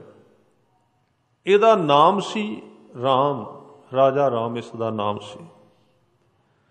हजूर ने सुख सांद पुछी गुरु तेग बहादुर साहब पातशाह जी ने। ये बैठा रहा, ਇਹਦੇ अंदर एक इच्छा सी, ਇਹਦੇ घर विच औलाद नहीं। ना पुत्र है ना पुत्री है, कोई औलाद नहीं। सतगुरु ਉਹਦੇ ਮੱਥੇ ਵੱਲ ਵੇਖਦੇ ਨੇ, ਕਹਿੰਦੇ ਰਾਜਨ ਕਿਵੇਂ ਆਏ ਹੋ? ਚੁੱਪ ਕਰ ਜਾਂਦਾ ਇੱਕ ਦੋ ਗੱਲਾਂ ਕਰਕੇ, ਅਸਲੀ ਗੱਲ ਨੂੰ ਲੁਕਾਉਂਦਾ ਹੈ, ਝੱਕਦਾ ਹੈ। ਫਿਰ ਨਾਲ ਦੇ ਕਿਸੇ ਵਿਅਕਤੀ ਨੇ ਕਿਹਾ ਮਹਾਰਾਜ ਇਹ ਰਾਜਾ ਹੈ ਇੱਕ ਰਿਆਸਤ ਦਾ, ਤੇ ਇਹ ਅਸਲੀ ਅਰਦਾਸ ਜਿਹੜੀ ਕਰਨਾ ਚਾਹੁੰਦਾ ਉਹ ਉਹਦੇ ਤੋਂ ਝਿਜਕਦਾ ਹੈ। ਕਹਿੰਦੇ ਦੱਸੋ ਕੀ ਗੱਲ ਹੈ? ਅਰਦਾਸ ਕੀਤੀ, ਘਰ ਵਿੱਚ ਔਲਾਦ ਨਹੀਂ ਹੈ। ਸਤਿਗੁਰੂ ਮਿਹਰ ਦੇ ਘਰ ਵਿੱਚ ਆਏ ਤੇ ਕਿਰਪਾ ਕਰ ਦਿੱਤੀ। ਕਹਿਣ ਲੱਗੇ ਨੇੜੇ ਆਓ। ਇਹਦੀ ਲੱਤ ਦੇ ਉੱਤੇ ਹਜ਼ੂਰ ਨੇ ਇੱਕ ਮੋਹਰ ਖੁਬੋ ਦਿੱਤੀ ਚੰਗੀ ਜ਼ੋਰ ਲਾ ਕੇ, ਮੋਹਰ ਖੁੱਭ ਗਈ, ਨਿਸ਼ਾਨ ਲੱਗ ਗਿਆ। ਕਹਿਣ ਲੱਗੇ ਰਾਜਨ ਨਿਸ਼ਾਨ ਹੈ। ਬਾਹਰੋਂ ਤੇ ਨਿਸ਼ਾਨ ਲੱਗਾ ਸੀ। ਕਹਿੰਦੇ ਤੇਰੇ ਘਰ ਵਿੱਚ ਪੁੱਤਰ ਜਨਮ ਲਏਗਾ, ਗੁਰੂ ਨਾਨਕ ਦਾ ਸਿੱਖ ਪ੍ਰਗਟ ਹੋਏਗਾ, ਸਿੱਖੀ ਹੋਵੇਗੀ ਉਹਦੇ ਅੰਦਰ। ਜਿਹੜੇ ਲੋਕ ਕਈ ਇਹ ਵੀ ਕਈ ਕਾਰਨ ਹੁੰਦੇ ਜਿਹੜੇ ਅਰਦਾਸ ਨਾਲ ਜਨਮ ਲੈਂਦੇ ਨਾ ਬੱਚੇ, ਉਹ ਵਿਸ਼ੇਸ਼ ਹੁੰਦੇ ਨੇ, ਵਿਸ਼ੇਸ਼ਤਾ ਦੁਆਰਾ ਉਹਨਾਂ ਦਾ ਜਨਮ ਹੁੰਦਾ ਹੈ, ਸਿੱਧੇ ਨਹੀਂ। ਉਹਨਾਂ ਨੂੰ ਕਿਸੇ ਢੰਗ ਨਾਲ ਉਤਾਰਿਆ ਜਾਂਦਾ ਇਸ ਧਰਤੀ ਤੇ। ਗੁਰੂ ਨਾਨਕ ਦਾ ਸਿੱਖ ਤੇਰੇ ਘਰ ਜਨਮ ਲਏਗਾ, ਨਿਸ਼ਾਨ ਲੱਗ ਗਿਆ। ਪੁੱਤਰ ਦੀ ਦਾਤ ਵੀ ਦਿੱਤੀ ਤੇ ਅੰਦਰੋਂ ਵੀ ਭਰ ਦਿੱਤਾ। ਉਹ ਨਿਸ਼ਾਨੀ ਲੱਗੀ। ਸਾਧ ਸੰਗਤ ਰਾਜਾ ਰਾਮ ਇਹਦਾ ਨਾਮ ਸੀ। ਜਦੋਂ ਬੈਠਦਾ ਧਿਆਨ ਉਸ ਨਿਸ਼ਾਨੀ ਤੇ ਚਲਾ ਜਾਂਦਾ ਹੈ, ਜਦੋਂ ਬੈਠਦਾ ਧਿਆਨ ਉਸ ਨਿਸ਼ਾਨੀ ਤੇ ਚਲਾ ਜਾਂਦਾ। ਜਦੋਂ ਨਿਸ਼ਾਨੀ ਤੇ ਧਿਆਨ ਜਾਂਦਾ ਤੇ ਧਿਆਨ ਜਾਂਦਾ ਗੁਰੂ ਤੇਗ ਬਹਾਦਰ ਸਾਹਿਬ ਵੱਲ। ਗੁਰੂ ਤੇਗ ਬਹਾਦਰ ਸਾਹਿਬ ਦੀ ਯਾਦ ਆਉਂਦੀ ਹੈ ਤੇ ਗੁਰੂ ਗੋਬਿੰਦ ਸਿੰਘ ਕਹਿੰਦੇ ਨੇ ਤੇਗ ਬਹਾਦਰ ਸਿਮਰਿਆ, ਘਰ ਨੌ ਨਿਧ ਆਵੈ ਧਾਏ, ਸਭ ਥਾਈ ਹੋਏ ਸਹਾਏ। ਇਹ ਕੋਈ ਸਰੀਰ ਦੀ ਯਾਦ ਨਹੀਂ, ਪਰ ਵਜੂਦ ਤੇ ਲਿਆਉਣਾ ਹੀ ਪਏਗਾ ਨਾ ਧਿਆਨ ਵਿੱਚ।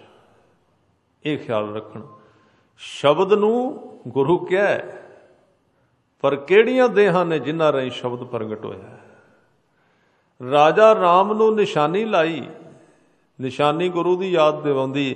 ਆ 5 ਨਿਸ਼ਾਨੀਆਂ ਨੇ ਜਿਹੜੀਆਂ ਕਾਹਦੀਆਂ ਨੇ ਸਾਨੂੰ ਸਤਿਗੁਰਾਂ ਨੇ ਦਿੱਤੀਆਂ। ਨਿਸ਼ਾਨ ਨੇ ਸਿੱਖੀ, 5 ਹਰਫ ਕਾਫ, 5 ਕੱਕੇ ਨੇ, 5 ਕਕਾਰ ਨੇ। ਕਾਹਦੇ ਵਾਸਤੇ ਨੇ? ਇਹ ਇਕੱਲਾ ਭੇਖ ਨਹੀਂ ਹੈ। ਇਹਨਾਂ ਵੱਲ ਵੇਖ ਕੇ ਗੁਰੂ ਦੀ ਯਾਦ ਆਵੇ, ਇਹ ਤਾਂ ਕੰਮ ਕਰਦੀਆਂ ਨੇ। ਜੇ ਯਾਦ ਭੁੱਲ ਗਈ ਫਿਰ ਇਹਨਾਂ ਨੇ ਕੰਮ ਨਹੀਂ ਕਰਨਾ। ਕਿਰਪਾਨ ਵਿੱਚੋਂ ਗੁਰੂ ਗੋਬਿੰਦ ਸਿੰਘ ਦੇ ਦਰਸ਼ਨ ਹੋਣ, ਕੜੇ ਵਿੱਚੋਂ ਗੁਰੂ ਦੇ ਦੀਦਾਰ ਹੋਣ, ਇਹ ਸਾਰੀਆਂ ਨਿਸ਼ਾਨੀਆਂ ਨੇ। ਤੇ ਇੱਕ ਨਿਸ਼ਾਨੀ ਤੇ ਸਾਰੇ ਜਗਤ ਤੇ ਲਾਈਏ ਨਾ। ਵੈਸੇ ਖਾਲਸਾ ਜਿਹੜਾ ਧਰਮ ਬਣਿਆ ਹੈ, ਇਹ ਕੁਦਰਤ ਦਾ ਪ੍ਰਗਟ ਕੀਤਾ ਹੋਇਆ ਧਰਮ ਹੈ, ਮਨੁੱਖ ਦਾ ਨਹੀਂ। ਕੇਸ ਜਿਹੜੇ ਨੇ ਇਹ ਪਰਮਾਤਮਾ ਨੇ ਆਪਣੇ ਸਾਈਨ ਕੀਤੇ ਨੇ ਬੰਦੇ ਦੇ ਮੂੰਹ ਤੇ, ਚਿਹਰੇ ਤੇ, ਸਾਰੇ ਸਰੀਰ ਤੇ ਕੀਤੇ ਨੇ। ਕਿਉਂਕਿ ਬਾਕੀ ਦੇ ਅੰਗ ਕਈ ਲੋਕ ਕਹਿੰਦੇ ਨੇ ਵੀ ਇਹਨਾਂ ਦੀ ਲੋੜ ਕੀ ਹੈ, ਕੀ ਜ਼ਰੂਰਤ ਇਹਨਾਂ ਕੇਸਾਂ ਦੀ? ਬੜਾ ਵੱਡਾ ਸਵਾਲ ਹੈ। ਉਦਾਹਰਨਾਂ ਇਹ ਵੀ ਦਿੱਤੀਆਂ ਜਾਂਦੀਆਂ ਨੇ ਕਿ ਹੱਥ ਤਾਂ ਨੇ ਸਾਡੇ ਆਪਣੀ, ਚਲੋ ਦੂਸਰੇ ਧਰਮ ਵਾਲੇ ਲੋਕ ਕਹਿਣ ਵੱਖਰੀ ਗੱਲ ਹੈ। ਸਿੱਖ ਲੋਕ ਹੀ ਕਹਿ ਦਿੰਦੇ ਨੇ ਇਹਨਾਂ ਦਾ ਕੰਮ ਕੀ ਹੈ? ਕੰਮ ਤਾਂ ਦੱਸੋ ਪਹਿਲਾਂ, ਫਿਰ ਰੱਖ ਵੀ ਲਈਏ। ਉਹ ਕਹਿੰਦੇ ਕੰਮ ਦੱਸੋ ਪਹਿਲਾਂ। ਹੱਥ ਅਸੀਂ ਰੱਖੇ ਨੇ, ਕਹਿੰਦੇ ਕੰਮ ਕਰਦੇ ਨੇ। ਅੱਖਾਂ ਨਾਲ ਵੇਖੀਦਾ, ਨੱਕ ਨਾਲ ਸੁੰਘੀਦਾ, ਮੂੰਹ ਨਾਲ ਖਾਈਦਾ, ਕੰਨ ਸੁਣਦੇ ਨੇ। ਇਹਨਾਂ ਦਾ ਕੀ ਕੰਮ ਹੈ? ਬਾਕੀ ਇੰਦਰੇ ਤੇ ਤਾਂ ਰੱਖੇ ਨੇ, ਇਹਨਾਂ ਦਾ ਕੀ ਕੰਮ ਹੈ? ਮੈਂ ਬੇਨਤੀ ਕਰਾਂ, ਵੈਸੇ ਤੇ ਤਰਕ ਹੈ ਜਿੰਨਾ ਮਰਜ਼ੀ ਕਰ ਲਈਏ, ਕੰਨ ਜਿਹੜੇ ਸੁਣਦੇ ਨੇ, ਜੇ ਉੱਤੋਂ ਵੱਢ ਵੀ ਦਈਏ ਉਤਲਾ ਉਤਲਾ ਹਿੱਸਾ ਸੁਣਨਗੇ, ਫਿਰ ਵੀ ਉੱਤੇ ਸਜਾਵਟ ਲਾਈ ਪਰਮਾਤਮਾ ਨੇ, ਸ਼ੋਅ ਕੀਤਾ ਇੱਥੇ ਕੰਨ ਨੇ। ਕੇਸ ਜਿਹੜੇ ਹਨ ਇਹਨਾਂ ਦਾ ਵੀ ਇੱਕ ਕੰਮ ਹੈ। ਬਾਕੀ ਦੇ ਅੰਗ ਕੰਮ ਕਰਦੇ ਨੇ। ਕੇਸ ਜਿਹੜੇ ਨੇ ਪਰਮਾਤਮਾ ਨੇ ਜਦੋਂ ਬੰਦੇ ਦਾ ਸਰੀਰ ਬਣਾ ਦਿੱਤਾ, ਫਿਰ ਇਹਦੇ ਉੱਤੇ ਸ਼ੋਅ ਕੀਤਾ, ਇਸ ਨੂੰ ਸਜਾਇਆ ਹੈ ਕੇਸਾਂ ਦੇ ਨਾਲ, ਤੇ ਨਾਲ ਆਪਣਾ ਲੋਗੋ ਲਾ ਦਿੱਤਾ, ਆਪਣਾ ਸਾਈਨ ਕਰ ਦਿੱਤਾ। ਹਰ ਇੱਕ ਬੰਦਾ ਆਪਣਾ ਲੋਗੋ ਚਾਹੁੰਦਾ ਹੈ ਨਾ। ਹੁਣ ਤੁਸੀਂ ਵੇਖੋਗੇ ਇੱਥੇ ਲੋਗੋ ਲੱਗਾ GETC ਦਾ, ਇਹ ਲੋਗੋ ਹੈ, ਇਹਦਾ ਕੰਮ ਤੇ ਕੋਈ ਨਹੀਂ। ਵੈਸੇ ਕੰਮ ਤਾਂ ਕੈਮਰਾ ਕਰ ਰਿਹਾ ਹੈ, ਕੰਮ ਤਾਂ ਮਾਈਕ ਕਰ ਰਹੇ ਨੇ, ਕੰਮ ਇਹਦਾ ਕੋਈ ਨਹੀਂ। ਇਹ ਕਿਉਂ ਲਿਆਂਦਾ ਵਿੱਚ, ਕਿਉਂ ਬਣਾਇਆ ਗਿਆ, ਕਿਉਂ ਘੜਿਆ ਗਿਆ? ਕਿਉਂਕਿ ਉਹਦੀ ਪਹਿਚਾਣ ਹੈ, ਕੰਮ ਇਹਦਾ ਕੋਈ ਨਹੀਂ ਹੈ। ਕੰਮ ਹੋਰ ਚੀਜ਼ਾਂ ਨੇ ਜਿਹੜੀਆਂ ਕਰ ਰਹੀਆਂ ਨੇ, ਉਹਦਾ ਕੰਮ ਦਾ ਇਹਦੇ ਨਾਲ ਕੋਈ ਲੈਣਾ ਦੇਣਾ ਨਹੀਂ, ਪਰ ਉਸ ਸਾਰੇ ਕੰਮ ਨੂੰ ਇਹ ਕਵਰ ਕਰ ਰਿਹਾ ਹੈ। ਇਹਦੇ ਤੋਂ ਬਿਨਾਂ ਕੰਮ ਦਾ ਕੋਈ ਪਤਾ ਹੀ ਨਹੀਂ ਲੱਗਦਾ ਕੌਣ ਕਰ ਰਿਹਾ।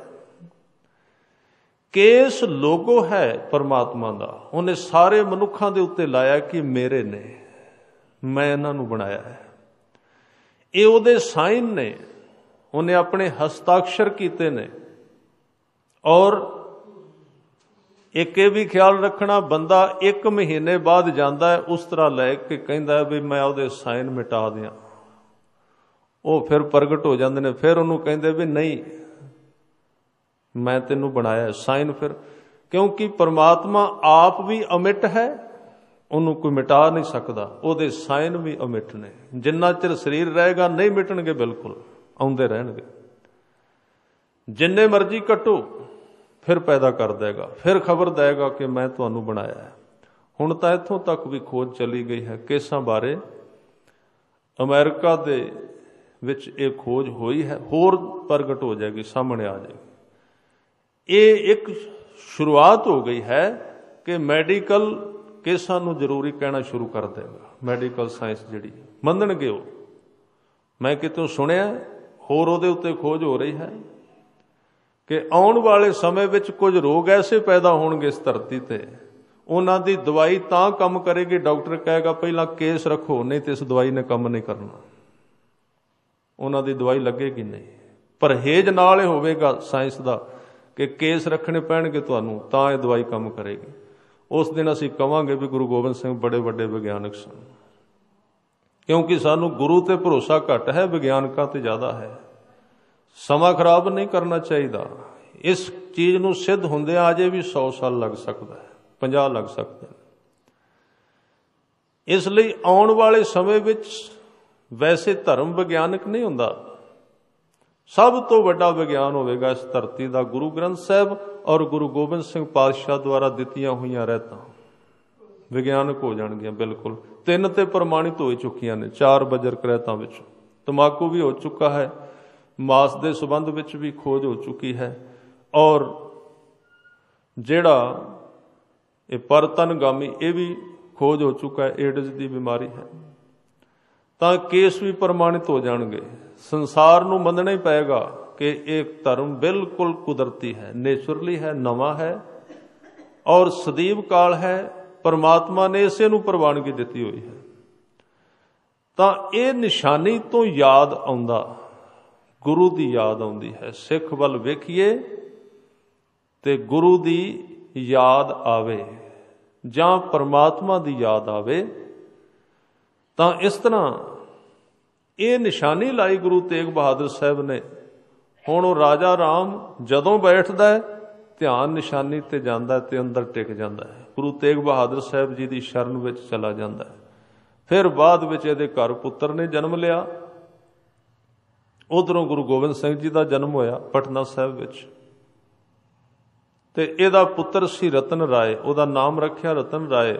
ਗੁਰੂ ਤੇਗ ਬਹਾਦਰ ਸਾਹਿਬ ਨੇ ਬਚਨ ਕੀਤੇ ਸਨ, ਜਦੋਂ ਨਿਸ਼ਾਨੀ ਲਾਈ ਸੀ ਮੋਹਰ ਦੀ, ਕਿਹਾ ਸੀ ਕਿ ਰਾਜਨ ਤੇਰੇ ਘਰ ਜੋ ਪੁੱਤਰ ਹੋਵੇਗਾ ਉਹਦੇ ਮੱਥੇ ਤੇ ਇਹ ਨਿਸ਼ਾਨੀ ਲੱਗੀ ਹੋਵੇਗੀ ਜਿਹੜੀ ਤੇਰੇ ਪੱਟ ਤੇ ਲੱਤ ਤੇ ਅਸੀਂ ਲਾਈ ਹੈ। ਪੁੱਤਰ ਦਾ ਜਨਮ ਹੋਇਆ, ਵਾਕਈ ਮਸਤਕ ਤੇ ਨਿਸ਼ਾਨੀ ਸੀ। ਸਮਾਂ ਗੁਜ਼ਰਿਆ, ਇਹ ਰਾਜਾ ਰਾਮ ਸੀ ਜਿਹੜਾ ਚੜ੍ਹਾਈ ਕਰ ਗਿਆ, ਗੁਰੂ ਤੇਗ ਬਹਾਦਰ ਸਾਹਿਬ ਸ਼ਹੀਦ ਹੋ ਗਏ। ਰਾਜਾ ਰਤਨ ਰਾਏ 20 ਸਾਲ ਦਾ ਹੋਇਆ, ਉਹਦੀ ਮਾਂ ਸੀ ਬਜ਼ੁਰਗ, ਉਹਨੂੰ ਵੀ ਭੁੱਲ ਗਿਆ ਵੀ ਇਹ ਗੁਰੂ ਨੇ ਦਿੱਤਾ ਸੀ, ਨਿਸ਼ਾਨੀ ਲਾਈ ਸੀ, ਯਾਦ ਨਿਕਲ ਗਈ। ਜਿੰਨੇ ਮੰਗਿਆ ਸੀ ਉਹ ਚਲਾ ਗਿਆ, ਜਿੰਨੇ ਦਿੱਤਾ ਸੀ ਉਹਨਾਂ ਦੀ ਸ਼ਹਾਦਤ ਹੋ ਗਈ। ਜਦੋਂ 20 ਸਾਲ ਦਾ ਰਤਨ ਰਾਏ ਹੋਇਆ ਨਾ, ਇੱਕ ਦਿਨ ਪੱਗ ਬੰਨ੍ਹਦਾ ਤੇ ਸ਼ੀਸ਼ੇ ਵਿੱਚ ਧਿਆਨ ਗਿਆ, ਮਸਤਕ ਤੇ ਉਹ ਨਿਸ਼ਾਨੀ ਮੋਹਰ ਹੈ, ਦਾਗ ਲੱਗਾ ਹੋਇਆ। ਜਦੋਂ ਦਾਗ ਵੇਖਿਆ ਮਾਂ ਨੂੰ ਪੁੱਛਦਾ, ਮਾਂ ਮੱਥੇ ਤੇ ਦਾਗ ਹੈ, ਕੀ ਗੱਲ ਕਿਤੇ ਚੋਟ ਲੱਗੀ ਸੀ?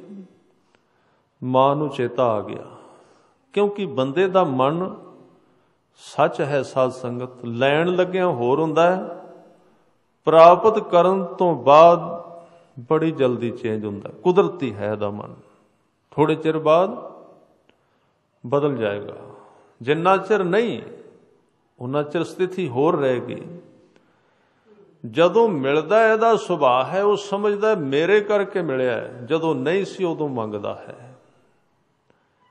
ਇਹਨੂੰ ਚੇਤੇ ਵਿੱਚੋਂ ਨਿਕਲ ਗਿਆ। ਜਦੋਂ ਪੁੱਤਰ ਨੇ ਪੁੱਛਿਆ ਨਿਸ਼ਾਨੀ ਕਾਹਦੀ, ਯਾਦ ਆ ਗਈ, ਅੰਦਰੋਂ ਯਾਦ ਆਈ ਗੁਰੂ ਤੇਗ ਬਹਾਦਰ ਸਾਹਿਬ ਜੀ ਦੀ ਨਿਸ਼ਾਨੀ ਸੀ।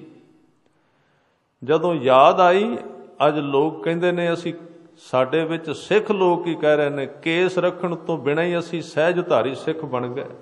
ਉਹ ਵੀ ਕੋਈ ਸਿੱਖ ਹੁੰਦਾ ਹੈ? ਸਹਿਜਧਾਰੀ ਕੌਣ ਸਿੱਖ ਹੁੰਦਾ ਹੈ? ਉਹ ਕਹਿੰਦੇ ਨੇ ਕੇਸ ਨਹੀਂ ਰੱਖੇ ਤਾਂ ਕੀ ਹੋਇਆ, ਸਿੱਖ ਤਾਂ ਹਾਂ। ਇਹ ਪਤਿਤ ਸਿੱਖ ਹੈ, ਇਹ ਤੁਲਨਾ ਦਿੱਤੀ ਜਾ ਸਕਦੀ ਹੈ।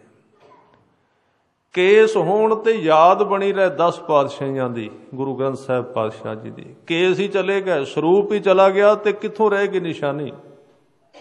ਜੇ ਗੁਰੂ ਤੇਗ ਬਹਾਦਰ ਸਾਹਿਬ ਨਿਸ਼ਾਨੀ ਨਾ ਲਾਉਂਦੇ, ਰਾਮ ਰਾਏ ਨੂੰ, ਰਤਨ ਰਾਏ ਨੂੰ ਕਦੀ ਨਹੀਂ ਸੀ ਯਾਦ ਆਉਣਾ, ਨਾ ਉਹਨੇ ਪੁੱਛਣਾ ਸੀ। ਨਿਸ਼ਾਨੀ ਕਰਕੇ ਪੁੱਛਿਆ, ਬਾਹਰੋਂ ਨਿਸ਼ਾਨੀ ਲੱਗੀ, ਉਹਦੇ ਕਰਕੇ ਪੁੱਛਿਆ।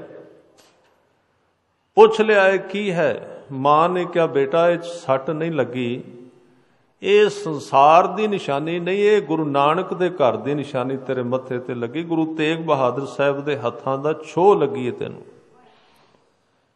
ਜਦੋਂ ਇਹ ਖਬਰ ਸੁਣੀ ਹੈਰਾਨ ਹੋ ਗਿਆ। ਸਿੱਖੀ ਤੇ ਅੰਦਰ ਹੈ ਹੀ ਸੀ, ਪਿੱਛੋਂ ਕਿਤੇ ਆਇਆ ਸੀ, ਸ਼ੌਂਕ ਫੁੱਟ ਪਿਆ ਅੰਦਰੋਂ। ਕਹਿੰਦੇ ਕਿੱਥੇ ਨੇ ਹੁਣ? ਮਾਂ ਨੇ ਕਿਹਾ ਬੇਟਾ ਉਹ ਤੇ ਸ਼ਹੀਦ ਹੋ ਗਏ, ਉਹਨਾਂ ਦੇ ਪੁੱਤਰ ਨੇ ਉਹਨਾਂ ਦੇ ਥਾਂ ਤੇ। ਕਿੱਥੇ ਰਹਿੰਦੇ ਨੇ? ਆਨੰਦਪੁਰ ਸਾਹਿਬ, ਗੁਰੂ ਗੋਬਿੰਦ ਸਿੰਘ ਪਾਤਸ਼ਾਹ। ਫਿਰ ਇਹਨੇ ਪਿਆਰ ਨਾਲ ਆਪਣੀ ਰਿਆਸਤ ਵਿੱਚੋਂ, ਅਸਾਮ ਦੇ ਵਿੱਚੋਂ ਪ੍ਰਸ਼ਾਦੀ ਹਾਥੀ ਲੱਭਿਆ, 5 ਕਲਾ ਸ਼ਸਤਰ, ਚੰਦਨ ਦੀ ਚੌਂਕੀ, ਇਹ ਸਾਰੀਆਂ ਚੀਜ਼ਾਂ ਲੈ ਕੇ ਆਨੰਦਪੁਰ ਸਾਹਿਬ ਗਿਆ। ਗੁਰੂ ਸਾਹਿਬ ਬੈਠੇ ਸਨ, ਭੇਟ ਕੀਤੀ, ਸਤਿਗੁਰਾਂ ਨੇ ਸੁਖ ਸਾਂਦ ਪੁੱਛੀ, ਫਿਰ ਬਚਨ ਕੀਤੇ, ਸਾਰੀ ਗੱਲ ਸੁਣੀ। ਕਹਿੰਦੇ ਰਤਨ ਰਾਏ ਛੋਟੀ ਜੀ ਨਿਸ਼ਾਨੀ ਸੀ ਤੇਰੇ ਮੱਥੇ ਤੇ, ਜੇ ਨਾ ਹੁੰਦੀ ਤੂੰ ਮੇਰੇ ਕੋਲ ਨਹੀਂ ਸੀ ਆਉਂਦਾ, ਭੁੱਲ ਜਾਣਾ ਸੀ। ਛੋਟੀ ਜੀ ਨਿਸ਼ਾਨੀ ਕਰਕੇ ਤੂੰ ਮੇਰੇ ਕੋਲ ਆ ਗਿਆ। ਮੈਂ ਆਪਣੇ ਖਾਲਸੇ ਦੇ ਉੱਤੇ ਐਸੀ ਨਿਸ਼ਾਨੀ ਲਾ ਦਿੱਤੀ ਕੇਸਾਂ ਦੀ, ਜਿੱਥੇ ਮਰਜ਼ੀ ਚਲੇ ਜਾਣਗੇ, ਅੰਦਰੋਂ ਬਿਲਕੁਲ ਹੀ ਨਾ ਕਿਤੇ ਜ਼ਮੀਰ ਮਰ ਜਾਏ। ਜੇ ਥੋੜੀ ਜਿਹੀ ਵੀ 1% ਵੀ ਜਿਉਂਦੀ ਹੋਈ ਤੇ ਸਿੱਖ ਨੂੰ ਆਨੰਦਪੁਰ ਸਾਹਿਬ, ਕੇਸਗੜ੍ਹ ਸਾਹਿਬ ਨਹੀਂ ਭੁੱਲੇਗਾ। ਪੱਕੀ ਨਿਸ਼ਾਨੀ ਲਾ ਦਿੱਤੀ ਕੇਸਾਂ ਦੀ। ਇਸ ਲਈ ਕਹਿੰਦੇ ਕੇਸ ਗੁਰੂ ਕੀ ਮੋਹਰ ਹੈ। ਮੋਹਰ ਦਾ ਮਤਲਬ ਗੁਰੂ ਨੇ ਉੱਤੇ ਮੋਹਰ ਲਾ ਦਿੱਤੀ। ਜਿਸ ਸਰਟੀਫਿਕੇਟ ਦੇ ਉੱਤੇ ਜਿਹੜੀ ਸੰਸਥਾ ਮੋਹਰ ਲਾ ਦਿੰਦੀ, ਉਹ ਸਰਟੀਫਿਕੇਟ ਉਹਦਾ ਹੀ ਹੁੰਦਾ ਹੈ, ਉਹ ਪ੍ਰਮਾਣ ਪੱਤਰ ਉਹਦਾ ਹੁੰਦਾ ਹੈ। ਗੁਰੂ ਨੇ ਮੋਹਰ ਲਾਈ ਹੈ। ਔਰ ਮੈਂ ਵੀ ਬੇਨਤੀ ਕਰਦਿਆਂ, ਕੋਈ ਬੱਚਾ ਕਿਸੇ ਡਿਗਰੀ ਨੂੰ ਪ੍ਰਾਪਤ ਕਰ ਜਾਏ, ਪੜ੍ਹ ਕੇ ਵਿਦਿਆ ਵਿੱਚ ਨਿਪੁੰਨ ਹੋ ਜਾਏ, 100% ਨੰਬਰ ਲੈ ਜਾਏ, ਸਰਟੀਫਿਕੇਟ ਵੀ ਬਣ ਜਾਏ, ਉਹਦਾ ਨੰਬਰ ਵੀ ਪੂਰੇ ਲੱਗੇ ਹੋਣ, ਪ੍ਰਮਾਣ ਪੱਤਰ ਵੀ ਮਿਲ ਜਾਏ ਵਿਦਿਆਲੇ ਵੱਲੋਂ, ਸਾਰਾ ਸਰਟੀਫਿਕੇਟ ਤਿਆਰ ਹੋਵੇ, ਉਹਦੇ ਉੱਤੇ ਪ੍ਰਿੰਸੀਪਲ ਦੇ ਸਾਈਨ ਨਾ ਹੋਣ ਤੇ ਉਸ ਕਾਲਜ ਦੀ, ਉਸ ਯੂਨੀਵਰਸਿਟੀ ਦੀ ਮੋਹਰ ਨਾ ਲੱਗੀ ਹੋਵੇ, ਉਸ ਸਰਟੀਫਿਕੇਟ ਨੂੰ ਉਹ ਬੱਚਾ ਲੈ ਕੇ ਜਾਏ, ਉਹ ਵੇਖਣਗੇ ਬਾਕੀ ਸਾਰਾ ਠੀਕ ਹੈ, ਸਾਈਨ ਹੀ ਕੋਈ ਨਹੀਂ, ਮੋਹਰ ਕੋਈ ਨਹੀਂ, ਚਲੇ ਜਾਓ, ਕੋਈ ਪ੍ਰਮਾਣਤਾ ਨਹੀਂ ਹੈ, ਇੱਥੇ ਨਹੀਂ ਥਾਂ ਮਿਲੇਗੀ, ਇੱਥੇ ਨਹੀਂ ਨੌਕਰੀ ਮਿਲੇਗੀ। ਮੈਂ ਇਸੇ ਤਰ੍ਹਾਂ ਬੇਨਤੀ ਕਰਾਂ, ਸਿੱਖ ਪਾਠ ਵੀ ਕਰਦਾ ਹੋਵੇ, ਸਾਰਾ ਕੁਝ ਕਰਦਾ ਹੋਵੇ, ਸਭ ਕੁਝ ਕਰੇ, 1 ਤੋਂ ਲੈ ਕੇ 100 ਤੱਕ ਸਾਰਾ ਕੁਝ ਕਰੇ, ਜੇ ਉੱਤੇ ਗੁਰੂ ਗੋਬਿੰਦ ਸਿੰਘ ਪਾਤਸ਼ਾਹ ਦੀ ਮੋਹਰ ਨਾ ਲੱਗੀ ਹੋਈ ਕੇਸਾਂ ਦੀ, ਗੁਰੂ ਨੇ ਪ੍ਰਵਾਨ ਨਹੀਂ ਕਰਨਾ, ਪਰਮਾਤਮਾ ਨੇ ਪ੍ਰਵਾਨ ਨਹੀਂ। ਹੈ ਸਾਰਾ ਕੁਝ, ਪੜ੍ਹਾਈ ਤੇ ਉਹਦੇ ਕੋਲ ਸਾਰੀ ਹੈ, ਕੀ ਪਤਾ ਦੂਜਿਆਂ ਤੋਂ ਵੀ ਜ਼ਿਆਦਾ ਹੋਵੇ। ਅਸੀਂ ਕਈ ਵਾਰੀ ਕਹਿੰਦੇ ਆ ਨਾ, ਜੇ ਨਹੀਂ ਅਸੀਂ ਕੇਸ ਰੱਖੇ, ਨਹੀਂ ਅਸੀਂ ਅੰਮ੍ਰਿਤ ਛਕਿਆ, ਤੇ ਅਸੀਂ ਤੇ ਅੰਮ੍ਰਿਤ ਛਕੇ ਵਾਲਿਆਂ ਨਾਲੋਂ ਵੀ ਚੰਗੇ ਹਾਂ, ਹੋ ਸਕਦੇ ਨੇ, ਇਹਦੇ ਵਿੱਚ ਕੋਈ ਸ਼ੱਕ ਨਹੀਂ। ਵਿਦਿਆ ਤੇ ਬਾਹਰ ਪ੍ਰਾਈਵੇਟ ਬੰਦਾ ਪੜ੍ਹਦਾ ਉਹਦੇ ਕੋਲ ਵੀ ਤੇ ਹੋ ਸਕਦੀ ਹੈ, ਨੌਲੇਜ ਤੇ ਉਹਦੀ ਵੀ ਜ਼ਿਆਦਾ ਹੋ ਸਕਦੀ ਜਿਹਨੇ ਕਦੀ ਸਕੂਲ ਦਾ ਦਰਵਾਜ਼ਾ ਵੀ ਨਹੀਂ ਲੰਘਿਆ, ਪਰ ਉਹਨੂੰ ਮਾਨਤਾ ਨਹੀਂ ਮਿਲੇਗੀ ਜਿੰਨਾ ਚਿਰ ਉਹ ਸਿਸਟਮ ਦੇ ਰਾਹੀਂ ਅੰਦਰੋਂ ਦੀ ਨਹੀਂ ਨਿਕਲਿਆ। ਇਸ ਕਰਕੇ ਸਤਿਗੁਰੂ ਨੇ ਨਿਸ਼ਾਨ ਲਾਇਆ ਸਿੱਖ ਤੇ। ਮੈਂ ਇਹਦੇ ਉੱਤੇ ਬੇਨਤੀ ਕਰ ਰਿਹਾ ਸੀ, ਨਿਸ਼ਾਨ ਲੱਗਦਾ ਗੁਰੂ ਦਾ ਅੰਦਰ ਜਪਣ ਦੇ ਨਾਲ। ਤੇਰੇ ਹੁਕਮ ਪਵੈ ਨਿਸ਼ਾਨ ਤਉ ਕਰੂੰ ਸਾਹਿਬ ਕੀ ਸੇਵਾ। ਗੁਰਸਿੱਖ ਜਦੋਂ ਜਪ ਕਰਦਾ ਹੈ, ਬਾਣੀ ਨੂੰ ਜਪਦਾ ਜਾਂਦਾ ਹੈ, ਨਾਮ ਜਪਦਾ ਜਾਂਦਾ ਹੈ, ਜਪ ਸਹਿਜੇ ਸਹਿਜੇ ਉਹਦੀ ਸੁਰਤ ਵਿੱਚ ਇੱਕ ਨਿਸ਼ਾਨ ਪਾਉਂਦਾ ਹੈ, ਚੋਟ ਮਾਰਦਾ ਹੈ। ਉਸ ਨਿਸ਼ਾਨ ਦੀ ਫਿਰ ਕਹਿੰਦੇ ਅੰਦਰ ਥੋੜ੍ਹੀ ਥੋੜ੍ਹੀ ਦਰਦ ਵੀ ਗੁਰਬਾਣੀ ਵਿੱਚ ਲਿਖੀ ਹੋਈ ਹੈ। ਗੁਰੂ ਨਾਨਕ ਸਾਹਿਬ ਜੀ ਕਹਿੰਦੇ ਨੇ, ਜਦੋਂ ਉਹਨਾਂ ਦੇ ਮਾਤਾ ਨੇ ਪੁੱਛਿਆ ਨਾ, ਕਿਉਂ ਬੈਠੇ ਰਹਿੰਦੇ ਹੋ, ਕਿਉਂ ਬੈਠੇ ਰਹਿੰਦੇ ਹੋ, ਪਹਿਲੇ ਸਾਲ ਕੁਝ ਬੈਠੇ ਰਹੇ ਘਰ ਵਿੱਚ, ਕਹਿੰਦੇ ਦਰਦ ਹੁੰਦੀ ਅੰਦਰ, ਥੋੜ੍ਹੀ ਜਿਹੀ ਦਰਦ, ਕਿਤੇ ਕਹਿ ਬੈਠੇ ਤੇ ਹਕੀਮ ਆ ਗਿਆ, ਵੈਦ ਆ ਗਿਆ। ਬਈ ਨਾਨਕ ਸ਼ਬਦ ਵਰਤਦੇ ਸਨ ਉਦੋਂ, ਗੁਰੂ ਨਾਨਕ ਸਾਹਿਬ ਨੇ ਕਹਿ ਦਿੱਤਾ ਸੀ ਕਿਤੇ ਥੋੜ੍ਹੀ ਜਿਹੀ ਦਰਦ ਹੈ। ਉਹਨੇ ਆ ਕੇ ਬਾਂਹ ਫੜ ਲਈ, ਵੈਦ ਬੁਲਾਇਆ, ਵੈਦਗੀ ਪਕੜ ਢੰਡੋਲੇ ਬਾਂਹ, ਪੁੱਛਿਆ ਕਿੱਥੇ ਕਰਕੇ ਹੁੰਦੀ ਹੈ, ਦੱਸੋ ਦਵਾਈ ਦਈਏ। ਸਤਿਗੁਰੂ ਥੋੜ੍ਹੇ ਜਿਹਾ ਮੁਸਕਾਏ, ਹੱਸੇ, ਕਹਿਣ ਲੱਗੇ ਵੈਦ ਜੀ ਤੁਹਾਡੇ ਵੱਸ ਦਾ ਕੰਮ ਨਹੀਂ, ਜਿੱਥੇ ਦਰਦ ਹੁੰਦੀ ਉੱਥੇ ਤੁਹਾਡੀ ਦਵਾਈ ਨਹੀਂ ਜਾਂਦੀ, ਦਰਦ ਹੁੰਦੀ ਅੰਦਰ। ਉਹਨਾਂ ਨੇ ਕਿਹਾ ਭੋਲਾ ਵੈਦ ਨਾ ਜਾਣਈ ਕਰਕ ਕਰੇਜੇ ਮਾਹੇ। ਉੱਥੇ ਵਾਕਈ ਸਰੀਰ ਵਿੱਚ ਦਰਦ ਹੈ। ਕਾਹਦੀ ਦਰਦ? ਪਰਮਾਤਮਾ ਦੀ ਯਾਦ ਦੀ ਚੋਟ ਲੱਗ ਲੱਗ ਕੇ ਅੰਦਰ ਥਾਂ ਬਣ ਗਈ ਹੈ। ਹੁਣ ਉੱਥੇ ਦਰਦ ਹੁੰਦੀ ਏ। ਹੁਣ ਉਸ ਬੰਦੇ ਨੂੰ ਕਿਤੇ ਧਿਆਨ ਨਹੀਂ ਲਾਉਣਾ ਪੈਂਦਾ, ਕਿਉਂਕਿ ਦਰਦ ਕਿਤੇ ਵੀ ਹੋਵੇ ਸਰੀਰ ਵਿੱਚ ਧਿਆਨ ਖਿੱਚ ਲੈਂਦੀ ਆਪਣਾ। ਪੈਰ ਵਿੱਚ ਹੋਵੇ, ਹੱਥ ਵਿੱਚ ਹੋਵੇ, ਦਰਦ ਦਾ ਕਦੀ ਧਿਆਨ ਥੋੜ੍ਹੀ ਕਰਨਾ ਪੈਂਦਾ ਹੈ। ਦਰਦ ਧਿਆਨ ਖਿੱਚ ਲੈਂਦੀ ਏ, ਛੱਡਦੀ ਨਹੀਂ। ਸਤਿਗੁਰਾਂ ਨੇ ਕਿਹਾ ਵੈਦ ਜੀ ਦਰਦ ਹੈ ਕਿਤੇ, ਕਹਿੰਦੇ ਦਵਾਈ ਦਈਏ, ਕਹਿਣ ਲੱਗੇ ਰਹਿਣ ਦਿਓ, ਬੜੀ ਮੁਸ਼ਕਲ ਨਾਲ ਤੇ ਪੈਦਾ ਹੋਈ ਹੈ ਦਰਦ, ਬੜੀ ਮੁਸ਼ਕਲ ਨਾਲ ਥਾਂ ਲੱਭਾ ਕਿਤੇ। ਕਬੀਰ ਸਾਹਿਬ ਵੀ ਇਹ ਬਚਨ ਕਹਿੰਦੇ ਨੇ ਆਪਣੀ ਬਾਣੀ ਦੇ ਵਿੱਚ, ਲਾਗੀ ਹੋਏ ਸੋ ਜਾਣੈ ਪੀਰ, ਰਾਮ ਭਗਤ ਅਨਿਆਲੇ ਤੀਰ। ਪੀਰ ਦਾ ਅਰਥ ਹੈ ਪੀੜ, ਦਰਦ। ਕਬੀਰ ਜੀ ਕਹਿੰਦੇ ਜਿਹਨੂੰ ਲੱਗਦੀ ਏ ਉਹਨੂੰ ਹੀ ਪਤਾ ਲੱਗੇ, ਦਰਦ ਦੂਜੇ ਨੂੰ ਥੋੜ੍ਹੀ ਹੁੰਦੀ ਹੈ। ਇੱਕ ਕੋਲ ਭਰਾ ਨੂੰ ਦਰਦ ਹੋ ਰਹੀ ਹੈ, ਦੂਜਾ ਕਹਿੰਦਾ ਤੈਨੂੰ ਦੱਸ ਮੈਂ ਤੇਰੀ ਦਰਦ ਵੰਡਾਵਾਂ। ਉਹ ਕਹੇ ਵੰਡਾਏ ਕੀ, ਸਰੀਰ ਤੇ ਮੇਰਾ ਹੈ ਨਾ, ਮੈਨੂੰ ਹੋ ਰਹੀ ਹੈ, ਦੂਜੇ ਨੂੰ ਕੀ ਪਤਾ ਲੱਗੇ। ਏਕ ਭਾਏ ਸਭ ਦੇਖੋ ਸਭ ਨਾਰੀ, ਕਹਿ ਕਿਆ ਜਾਨੋ ਸਹਿ ਕੌਣ ਪਿਆਰੀ। ਇੱਥੇ ਦਰਦ ਦੀ ਗੱਲ ਕੀਤੀ ਹੈ। ਕਤ ਨਹੀਂ ਠੌਰ ਮੂਲ ਕਤ ਲਾਵੋ, ਖੋਜਤ ਤਨ ਮੈਂ ਠੌਰ ਨਾ ਪਾਵੋ। ਸਰੀਰ ਦੇ ਵਿੱਚ ਦਰਦ ਹੈ, ਕਤ ਨਹੀਂ ਠੌਰ। ਕਬੀਰ ਜੀ ਕਹਿੰਦੇ ਉਹ ਥਾਂ ਨਹੀਂ ਲੱਭਦੀ ਕਿੱਥੇ ਹੋ ਰਹੀ ਹੈ। ਜੇ ਥਾਂ ਲੱਭ ਗਈ, ਜੇ ਫਿਕਸ ਹੋ ਗਿਆ ਤੇ ਸਵਾਦ ਹੀ ਖਤਮ ਹੋ ਗਿਆ। ਉਹਦੇ ਪਿਆਰ ਦੀ ਦਰਦ, ਉਹਦੇ ਯਾਦ ਦੀ ਦਰਦ। ਕਤ ਨਹੀਂ ਠੌਰ, ਉਹਦਾ ਥਾਂ ਨਹੀਂ ਲੱਭਦਾ। ਮੂਲ ਕਤ ਲਾਵੋ, ਮੂਲ ਦੇ ਅਰਥ ਨੇ ਮਲਮ, ਮਲਮ ਕਿੱਥੇ ਲਾਵਾਂ। ਖੋਜਤ ਤਨ ਮੈਂ ਠੌਰ ਨਾ ਪਾਵੋ, ਨਹੀਂ ਲੱਭਦਾ ਉਹ ਥਾਂ। ਇਸ ਤਰ੍ਹਾਂ ਉਹ ਜਿਹੜੀ ਦਰਦ ਅੰਦਰ ਗੁਰਸਿੱਖ ਜਿਉਂ-ਜਿਉਂ ਜਪ ਕਰਦਾ ਹੈ, ਉਹਦੇ ਵਿੱਚ ਦਰਦ ਗੁਰੂ ਸਾਹਿਬ ਕਹਿੰਦੇ ਵੱਧਦੀ ਹੈ। ਫਿਰ ਉਹ ਦਰਦ ਉਹਦੇ ਧਿਆਨ ਨੂੰ ਆਪੇ ਟਿਕਾ ਦਿੰਦੀ ਹੈ। ਧਿਆਨ ਧਰੋ ਤਿਹ ਕੋ ਮਨ ਮੈਂ, ਗੁਰੂ ਗੋਬਿੰਦ ਸਿੰਘ ਪਾਤਸ਼ਾਹ। ਮਨ ਵਿੱਚ ਕਿੱਥੇ ਧਿਆਨ ਧਰੋ? ਜਿੱਥੇ ਉਹਦੇ ਯਾਦ ਦੀ ਦਰਦ ਹੁੰਦੀ ਹੈ। ਜੇ ਕੋ ਅਮਤੋਜ ਸਭੈ ਜਗ ਛਾਇਓ। ਇਸ ਤਰ੍ਹਾਂ ਤੇਰੇ ਹੁਕਮ ਪਵੈ ਨਿਸ਼ਾਨ ਤੋ ਕਰੋ ਸਾਹਿਬ ਕੀ ਸੇਵਾ। ਸੇਵਾ ਬਾਅਦ ਵਿੱਚ ਸ਼ੁਰੂ ਹੁੰਦੀ ਹੈ। ਉਸੇ ਨੂੰ ਗੁਰੂ ਤੇਗ ਬਹਾਦਰ ਸਾਹਿਬ ਕਹਿ ਰਹੇ ਨੇ, ਜੇ ਤੈਨੂੰ ਸੁਖ ਚਾਹੀਦਾ ਹੈ ਤੇ ਪਰਮਾਤਮਾ ਦੀ ਸ਼ਰਨ ਵਿੱਚ ਜਾ। ਜੋ ਸੁਖ ਕੋ ਚਾਹੇ ਸਦਾ, ਸ਼ਰਨ ਰਾਮ ਕੀ ਲੈ। ਸ਼ਰਨ ਵਿੱਚ ਕਿਵੇਂ ਜਾਏਗਾ? ਸ਼ਰਨ ਵਿੱਚ ਤਾਂ ਜਾਏਗਾ ਜੇ ਪਹਿਲਾਂ ਉਹਨੂੰ ਜਪੇਗਾ, ਤੇ ਜਪਣ ਦਾ ਦਾਗ ਲੱਗੇਗਾ ਅੰਦਰ, ਦਾਗਿਆ ਜਾਏਗਾ ਉਹ ਮਨੁੱਖ, ਚੋਟ ਲੱਗੇਗੀ, ਫਿਰ ਉਸ ਥਾਂ ਤੇ ਉਹ ਸ਼ਰਨ ਵਿੱਚ ਜਾ ਸਕਦਾ। ਉਹ ਉਹਦੇ ਰਾਮ ਦੀ ਸ਼ਰਨ ਹੈ। ਸ਼ਰਨ ਇੱਕ ਵਿਧੀ ਹੈ ਗੁਰਮਤਿ ਦੀ, ਬਹੁਤ ਗਹਿਰੀ, ਇਹਦੇ ਵਰਗੀ ਹੋਰ ਕੋਈ ਨਹੀਂ। पर ਇਹਦੇ ਜਿਹੜੇ ਨਿਯਮ ਨੇ ਉਹ ਬੜੇ ਹੀ ਕੁਰਬਾਨੀ ਵਾਲੇ ਨੇ। ਆਮ ਬੰਦਾ ਸ਼ਰਨ ਵਿੱਚ ਨਹੀਂ ਜਾ ਸਕਦਾ। ਸ਼ਰਨ ਦੇ ਅਰਥ ਇਹ ਨੇ ਜੋ ਆਪਣੇ ਆਪ ਨੂੰ ਮਾਰ ਚੁੱਕਾ ਹੈ।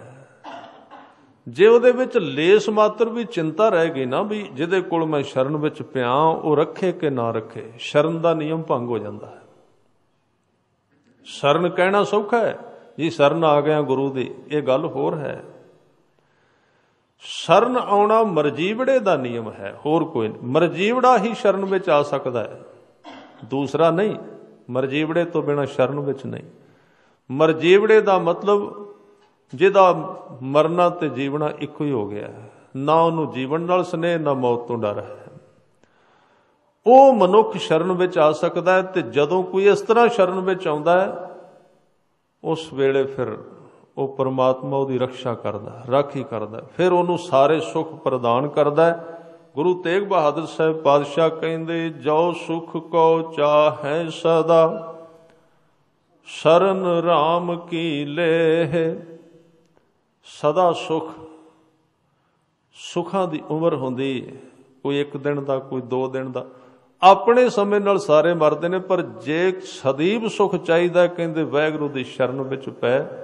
ਸ਼ਰਨ ਰਾਮ ਕੀ ਲੈ, ਕਿਉਂ ਕਹਿੰਦੇ ਕਹੋ ਨਾਨਕ ਸੁਣ ਰੇ ਮਨਾ ਦੁਰਲਭ ਮਾਨੁਖ ਦੇ। ਗੁਰੂ ਤੇਗ ਬਹਾਦਰ ਸਾਹਿਬ ਪਾਤਸ਼ਾਹ ਜੀ ਕਹਿ ਰਹੇ ਨੇ, ਹੇ ਮਨ ਤੂੰ ਧਿਆਨ ਨਾਲ ਸੁਣ, ਇਹ ਮਨੁੱਖਾ ਦੇ ਬੜੀ ਦੁਰਲਭ ਹੈ। ਦੁਰਲਭ ਦਾ ਮਤਲਬ ਹੁੰਦਾ ਹੈ ਜੋ ਇੰਨੀ ਜਲਦੀ ਨਾ ਲੱਭੇ, ਬੜੀ ਮਹਿੰਗੀ, ਬਹੁਤ ਹੀ ਕੀਮਤੀ। ਇਸ ਦੇਹ ਦੇ ਨਾਲ ਦਾ ਕੀਮਤੀ ਹੋਰ ਕੁਝ ਵੀ ਨਹੀਂ। ਪਰ ਜੇ ਇਹ ਅਹਿਸਾਸ ਨਾ ਹੋਇਆ ਫਿਰ ਇਹ ਮਸ਼ੀਨ ਹੀ ਹੈ। ਜਿਵੇਂ ਦੇ ਪਸ਼ੂ ਨੇ ਉਵੇਂ ਦੇ ਅਸੀਂ। ਇਸ ਦੇਹ ਦਾ ਵਿਗਿਆਨ ਜਿਹਨੂੰ ਪੂਰੀ ਤਰ੍ਹਾਂ ਨਾ ਸਮਝ ਆਇਆ, ਉਹ ਇਸ ਧਰਤੀ ਦੇ ਮਨੁੱਖ ਹੁੰਦਿਆਂ ਵੀ ਮਨੁੱਖ ਨਹੀਂ ਹੈ। ਅਸੀਂ 23 ਘੰਟੇ ਸੰਸਾਰ ਦਾ ਕੰਮ ਕਰਨੇ ਆ, ਉਹਦੇ ਵਿੱਚ ਵੀ ਸਾਡੀ ਪੂਰਤੀ ਨਹੀਂ ਹੁੰਦੀ। ਪਰ ਇਹ ਕਾਰਜ ਇਸ ਦੇਹ ਦਾ ਨਹੀਂ ਹੈ, ਖਿਆਲ ਰੱਖਣਾ। ਅਵਰ ਕਾਜ ਤੇਰਾ ਕਿਤੇ ਨਾ ਕੰਮ। ਇਸ ਦੇਹ ਦਾ ਕਾਰਜ ਸੰਸਾਰ ਨਹੀਂ ਹੈ, ਖਿਆਲ ਰੱਖਣਾ। ਵੈਸੇ ਜੇ ਡੂੰਘੇ ਵਿੱਚ ਜਾਈਏ, ਪੁਰਾਣਾ ਮਨੁੱਖ ਧਰਮੀ ਸੀ, ਠੀਕ ਸੀ, ਨਾ ਕੋਈ ਘਰ ਰੁੱਖਾਂ ਥੱਲੇ ਰਹਿੰਦਾ ਸੀ, ਪੱਤੇ ਖਾ ਲੈਂਦਾ ਸੀ, ਫਲ ਖਾ ਲੈਂਦਾ ਸੀ। ਆਹ ਜਿੰਨਾ ਕੁਝ ਬਣਿਆ ਸਾਰਾ ਰੋਗ ਹੀ ਹੈ। ਉਦੋਂ ਧਰਮੀ ਸੀ, ਇਹਦੇ ਵਿੱਚ ਫਸ ਚੁੱਕਾ ਬੁਰੀ ਤਰ੍ਹਾਂ। ਹੁਣ ਤਾਂ ਜੇ ਉਹਨੂੰ ਕਿਤੇ ਭੁੱਲ ਚੁੱਕ ਨਾਲ ਜਪਜੀ ਸਾਹਿਬ ਦੀਆਂ 5 ਪੌੜੀਆਂ ਪੜ੍ਹਨੀਆਂ ਪੈਣ, ਉਹ ਵੀ ਕਾਹਲੀ ਪੜ੍ਹਦਾ ਹੈ, ਕਿਉਂਕਿ ਉਹ ਸੋਚਦਾ ਇਹ ਕੋਈ ਕੰਮ ਨਹੀਂ ਆਉਣੀ ਆ। ਤਾਂ ਹੀ ਹੁੰਦਾ ਨਾ, ਜਿਹੜੀ ਚੀਜ਼ ਦੇ ਵਿੱਚ ਉਹਨੂੰ ਕੰਮ ਦਿਸੇ ਆਏਗੀ ਉਹਦੇ ਵਾਸਤੇ ਤੇ ਰੁਝਾਨ ਪੈਦਾ ਕਰੇਗਾ, ਸਮਾਂ ਕੱਢੇਗਾ, ਵਕਤ ਲਾਏਗਾ। ਗੁਰੂ ਗ੍ਰੰਥ ਸਾਹਿਬ ਕੁਝ ਹੋਰ ਕਹਿ ਰਹੇ ਨੇ, ਸਾਡਾ ਜੀਵਨ ਕੁਝ ਹੋਰ ਤਰ੍ਹਾਂ ਦਾ ਹੈ। ਉਹ ਕਹਿੰਦੇ ਵੀ ਇਹ ਜਿਹੜੇ ਕੰਮ ਤੂੰ ਕਰ ਰਿਹਾ, ਨਿਰੰਤਰ ਸਮਾਂ ਲਾਈ ਜਾ ਰਿਹਾ, 8 ਪੈਰੀ, ਇਹਦੇ ਵਿੱਚ ਤੇਰੇ ਹੱਥਾਂ ਦੇ ਵਿੱਚ ਇੱਕ ਤੀਲਾ ਵੀ ਰਹਿਣ ਵਾਲਾ ਹੈ ਨਹੀਂ। ਜੋ ਤੇਰਾ ਹੈ ਉਹ ਤੂੰ ਕਰ ਨਹੀਂ ਰਿਹਾ, ਜਿਹਦੇ ਵਾਸਤੇ ਤੂੰ ਇੱਥੇ ਆਇਆ। ਤਾਂ ਉਹ ਦੁਰਲੱਭ ਦੇਹ ਦਾ ਗਿਆਨ ਸਤਿਗੁਰੂ ਕੋਲੋਂ ਪ੍ਰਾਪਤ ਹੁੰਦਾ ਹੈ। ਇਹ ਦੇਹ ਤੇ ਇਹਦੀ ਉਮਰ ਤੇ ਸਵਾਸ ਬੜੇ ਕੀਮਤੀ ਨੇ। ਇਹ ਆਪਾਂ ਕੱਲ ਨੂੰ ਵਿਚਾਰਾਂਗੇ। ਹੁਣ ਆਉਣ ਵਾਲੇ ਦਿਨਾਂ ਦੇ ਵਿੱਚ ਸਵੇਰ ਦੀ ਹੀ ਕਥਾ ਚੱਲੇਗੀ, ਸ਼ਾਮ ਨੂੰ ਗੁਰੂ ਇਤਿਹਾਸ ਦੀ ਕਥਾ। ਜਿਵੇਂ ਜਿਵੇਂ ਪ੍ਰੋਗਰਾਮ ਹੁੰਦੇ ਨੇ ਫਿਰ ਤਬਦੀਲੀ ਕਰਨੀ ਪੈਂਦੀ। ਸੋ ਇੰਨੀਆਂ ਬੇਨਤੀਆਂ ਪ੍ਰਵਾਨ ਕਰਨੀਆਂ, ਬੇਅੰਤ ਪ੍ਰਕਾਰ ਦੀਆਂ ਭੁੱਲਾਂ ਚੁੱਕਾਂ ਦੀ ਖਿਮਾ।